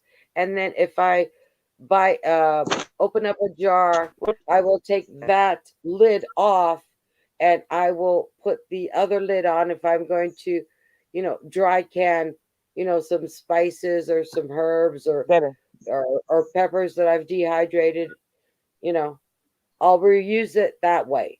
But for safety's sake, I would say Okay. only use it once. if you're going to push it to twice, you're playing with it, because even with the last batch that I did, even though I used all brand new lids, I had one that did not properly seal. And I don't understand why, because I did the same thing as I've done for every single other one that I've done. But this one time, it did not properly seal. And I had to use those meatballs earlier than I wanted to. Yeah, I love that about And canning. also, You can eat your mistakes. yes, also lids But yes, I'll go are ahead and I'll mark a lid once I use it with a star, and we'll just use that for our dehydrated things, because that's what I'm doing with the dehydrated food. I'm putting it into jars. We have like gallon jars that are full of raspberries and blueberries, and we have some strawberries, and we've got just about everything dehydrated that we use in our chilies and in our soups in the wintertime. And that way we always have those ingredients. I okay. like using fresh stuff, but at the same time, the dehydrated things have been really good. We've been using the dehydrated mushrooms that we have and putting them in with hamburger with a little bit of onion and a little bit of pepper, and then we'll go ahead and just grill the burgers. But the dehydrated mushroom inside is incredibly good. Also, there is starting to be a shortage on lids. Get Hmm. them. If you have an issue with getting them, I've shipped some down to the States. I don't know. Do you know Mo Homesteading? I think that's on my list. I have a very long list, like Ron said. Okay. She I couldn't have a find very lids, so long I list. shipped her down some lids. So if you need lids, let me know, because they are starting to get hard to find. Okay, I will. Yeah, it took me probably the better part of last year to get the 100 jars that I have, because jars were very hard to find, and then they were extremely expensive, and then they were hard to find again. Every time that I see any available, I grab them up. Go to Walmart. I do. That's where I get them. The last time that I got some, I was able to get some regular, the little 16 ounces, but before I was only able to find the very small ones. So I'm going to put salt pork in those for beans. And then I found the big gallon ones, and that was all they had one time. But I got them anyway. And now those are perfect because we're dehydrating so much that we're actually filling those up with some things. Okay. Just from some okay. I'm alone now. My kids don't live at home. But you know the size of the dab jars? Hmm. If you're going to be canning, I prefer to can them in the jam jars. Reason being, it's one person serving, depending on what you put in there. Or Ah, you could do it as a two-person if you want to spread it out. But I make the jam jars, like my meatballs, my meat sauce, and whatever. I make it in the jam jars. Reason being, as a brilliant. for long-term storage, Hmm. you don't have to worry about refrigerating what you don't use. And if you're just, one or two people, you can get away with just the jam sized jars. Brilliant. Yes. Because I was doing it in the We have bigger been jars. using the little jars because the smaller jars will hold 1 pound of meat. So that way we can have our meat in the jars and it'll be shelf stable. And it's just the little one and I. My other kids are all out. I've got kids 20s and the 30s, and the one that I have at home, she just turned 15. So we You don't use know, that much. hold on a second. Let me find out what it says, the label on it. Hold on. I think these are 16-ounce jars. You can't They're the order. smaller. Is there nowhere online that you could just order a bunch of them? They're extremely expensive. Oh, okay. Walmart's pretty good with them, Okay, but it's in metric, 250 milliliters. yes, that is the size that I have the most of. I think I have 64 of those. Okay, that's what you should can as your meat product, Yes. because it's one individual serving. That's what I think that I think I got that from your channel actually, and to get the wide mouth. So I got the straight jars. I don't have a lot of wide mouths. Um, I have more of the regular ones. Then the next size up in jars, that's where I put in homemade stew. Ooh, nice. So that way, all you have to Nice. do is, and I have chicken and beef stew, and all I do is, if I want chicken today, I'll pull up the chicken and it'll go into just a regular size bowl. And that would be like getting one of those cans of Hunt's chicken or Campbell's, or one of those big cans of chicken soup or whatever. And then Yeah, if it's just the you and your chunkies. daughter, you know, you want chicken, she wants beef, 2 jars, warm them up. There it goes. I'm gonna have to get more jars. That's a wonderful idea. We usually make a humongous. I mean, you could bathe a toddler in it. We have a humongous stew pot, and we make a lot of soup, and we'll eat it for just about every meal for 3 or 4 days. And see, when you're used to cooking for a lot of people like I am, I Mhm, used to cook big pots, and mhm, I've been trying to tame that little monster and make it smaller. But sometimes you're making stuff and you don't want to eat it for 3 or 4 days. So what I mhm. do is I have that portion that I want for that day, and then I will can the balance. And then that way, next week, next month, if I want it, I've already got it made. That's a wonderful idea. Thank you. That's a really good thing to do because I can't make a small pot of soup. I always start out with like a whole chicken or something like that, and that's just how we cook.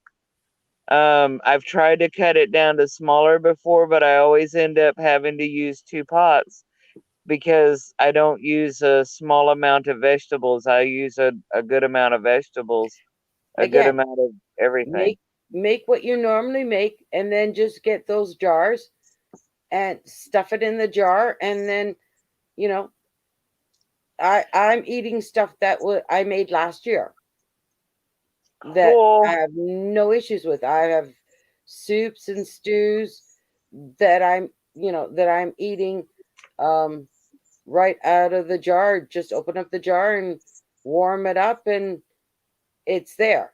um so the you know it'll be one meal per person. So you take 1 jar, that's 1 meal for one person. And then that way, you know if you want beef and your daughter wants chicken, you could have whatever you want. So that way you don't have to worry, well, what am I going to make tonight? It's already there. The same way as I use What the is the minimum? I use these small jars, and I will can meat. And some meat I will season, some meat I won't. So that way, if I want to, Mhm. you know, make maybe a beef stew or something else, or if I want to make some, taco, all I do is pull out that 1 jar and then add whatever other seasonings I want it to make whatever taco or whatever. Mhm. That's a great idea. I like having the regular meat. Then I can just add the chili powder, comino, and things to Yeah. make tacos. or I can run and add the oregano and basil and Yeah. make spaghetti. Or there's so The many only things you thing can I do. do with the May I ask you? meat is I'll cook it down a bit. I've done some which is called raw pack, just putting it into the jars, but they end up being more like in the shredded form. Otherwise, I will cut them into small little cubes, and then I will start the process of cooking it with, you know, Thank salt, you pepper, so much, garlic, Ron. and then can that. And then when you want it, you just take the can of what you want and then add, your extra spices for whatever meal you're making. That is the perfect way to do it. Can I ask you, what are the minimum amount of jars that I can put in a canner? Depending on the size of your canner, um, mine It's a big one. mine is So a I have to fill it 925, up. which is really big, and the it's usually holds 9 jars. Mine is able to do 2 levels, but I do it usually one level, and it's 7 to 9 jars. Okay, so I can't just do 2 or 4 jars in my canner. I need to fill You them all up. No, you can, but what you do is um, put some other jars in there so that it won't rattle with some water. Okay. Okay, that's a great idea. Thank you. That's what I needed to know. That way I can go ahead and take part of the soup or something that I made fresh, and I can go ahead and can it, just put water in the other jars. Or what you can do is, because I'm also a bit of a prepper, what you can do is get some sterilized water, put it in the jars, and can it with your food. That way, if you need a fresh cleaning water source for cleaning eyes or whatever, cleaning a wound or whatever, you also Mhm. have that That's water an ready excellent to thing. go. We're kind of preppers too. We have a Berkey, but it's a really good idea to have some clean, sterile water in Yeah, case of and that's what you do. emergencies. You take some of your jars, okay, and you put the water in and pressure can them with your food. That way, you've got your sterilized water there for whatever. Hmm. And But if, yeah, but if that's you're about running it. out of All I need to do jars, surgery. yeah. Yeah.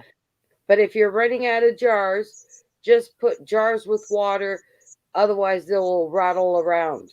You don't want them, rattling around. You don't want them tight. You want a little space in between, but you don't want to have This is four rattle. cans where 9 cans can be. Okay. Okay. Good deal. All right. I remember that. Thank you. Those are good. That gives me confidence. And Ron, you have been very Yeah, gracious to let the ladies talk about canning and cooking. I appreciate that. Oh, you guys made me so hungry. hey, I'm making I'll myself feed hungry. you sometime. About food. I'll come up there and I'll fix you some food sometime. We'll stop by and visit. You probably have room. My curb driveway is pretty big, Well, good, good, good. and And in front, Cecilia, you said Raven Cat, you said that you're in Canada? Yes. Awesome. We're going through there next year to go to Austin. Yeah. No, it's right now I want to open up one of my beef stews. But the only thing is I like beef stew with bread and I don't have any bread made.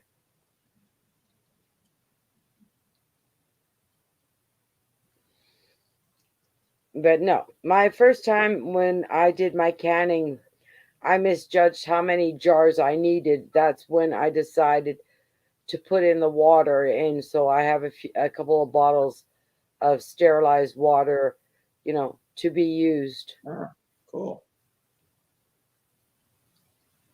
Innovation. Yeah, I don't mind echo. It's all interesting. I'm kidding you, kind of. It's all interesting. It did make me hungry though. I'm not kidding about that. But It's making me hungry, but it's too late. It's 2:29. It's too you late to eat. might as well not even go to bed now. You're in the morning. No, I've done too many 24 to 36 hours this week. It's not doing my body any good. Well, Um, not if the, you're up that much. the only thing is, if you're canning, do not can pasta. Pasta will expand and it will be mushy. Yeah. Um, Why would you want to do the sauce and then you mix it? yeah. When you want pasta, you got it. Yeah, Glenn. Teach his own. But for me, I just add in anything on my channel because it's my channel. It's whatever I feel like. I mean, and permaculture, I feel like touches everything. So, but I got you. Yeah, yours is titled "How to Garden," so maybe it doesn't always fit fishing, but you can wedge it in. Just say, hey, it's part of your life. Yeah. Because Variety is the spice of life. you're starting at zero, so I don't. I mean, teach his own, but that's why I just decided, well, let me just add in whatever I want and everything. Some things people won't see where it fits into permaculture, but that's okay. I'm just trying to inspire. I'm not trying to make money off it. So that's the thing. That's why I'm not worried about the 1,000 subs or whatever, too. It'd be nice, have more reach, but that's my take on it. It's like, well, I'm trying to inspire. These ladies being up here talking about canning may inspire somebody. All this. It's all just we're inspiring each other and trying to make things better. We don't want to eat all this junky food they have out there. It's not making anybody healthier for sure. Plus, just because your channel is labeled one thing does not mean that you have to stick to that label. Every once in a while, you can diversify. And the people that follow you might like, hey, you know, this is predominantly a gardening channel, but he's fixing a lawnmower. Well, Yeah, that comes into gardening. You know, I'm fishing. Fine. There's the fish bones and the other stuff that can be composted. yeah, So you can work the other items that you're doing into what your channel is based. If you're going out fishing, great. But then you've got your bones and you got all that other stuff that you can put exactly. into your composter. So it works out. You have to fix the auto so you can go fishing to use some of that for your compost. Or you don't have to phrase it that way, but you could just kind of put it that way, like, hey, ties in. Everybody's doing their best. That's all. Nobody's perfect. So, some people like what I do and some won't. Okay.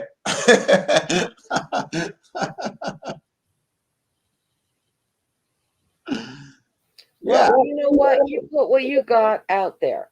Some people are going to like you, some people are not going to like you. You know what? You can't please everybody all the time. What you could do is put out what you feel you're comfortable with and what you like doing or what is part of your lifestyle and let people choose. Yeah. They might not like one video, In a certain so way, what? people say, like Echo said, you're just kind of documenting your life too. So if you look at it that way, and some people like it and get inspired by it. And part of it with me is it's just kind of documenting parts of my life too. That I'm not good at writing everything down, and somebody will be able to look someday and say, "Oh, this was some aspect of his life." Even if they don't know anything else, they'll know these parts that I video. So they'll know some of my dumb jokes by hearing them on here, stuff like that. Makes me wish more people had a channel when I think about it like that. because then you could go to your relatives and say, "Oh, wait a minute, I don't remember this about so and so." It's YouTube is these things here is like having what our the old folks call a photo album Yeah, in except some respects. It's except for going they, into the past and looking at something that you did or memory. yeah, except for they put it together. Good thing, because I, you know, editing and stuff is enough. If I have to save it all somewhere at home, nah, it's not going to happen. You know, so yeah, that's the thing. It's not necessarily there forever. It's there until they decide it's not there no more. Something changes technically and they don't want to, oh, this is the old style, we can't, it takes too much effort to have these, they'll delete them. But until then, might be 10, 15 years. I don't believe everything online is forever. It's forever until someone decides they want that space, or it's in the wrong kind of you know technical setup or something, and they have a new way to do, so it doesn't fit, they don't want to transfer it. But be that as it may, it's still there longer than if I put it on the wall and it faded away, on the picture or something. So that's my take on it, having read others' opinions on the forever of YouTube and all this. And online, they change things. It's like saying we're all going to use Windows 98 forever. We're not. I would have thought we would have at the time, but they changed that. So still using computers, but you know. Okay. Now I really have to go. It's 2:36. I bid you all adieu. Take care, stay safe, and we'll see you next time. Okay, same to you. Thanks for coming by, Cecilia. And I don't know if you're still here, how to oh gosh darn it, Echo, I mean.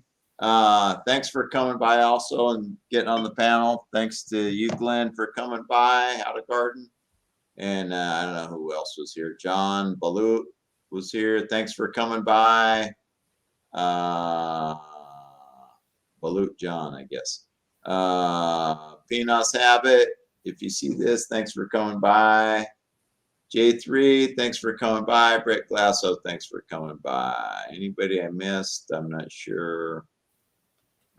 Maybe. We're scrolling here backwards. It's been very interesting. Just never know where this is going to end up, and that's what I'm learning, that is the interesting part too. I just never know. I start off a live stream and I never know who's going to get on the panel and where the story is going to lead. It's kind of interesting.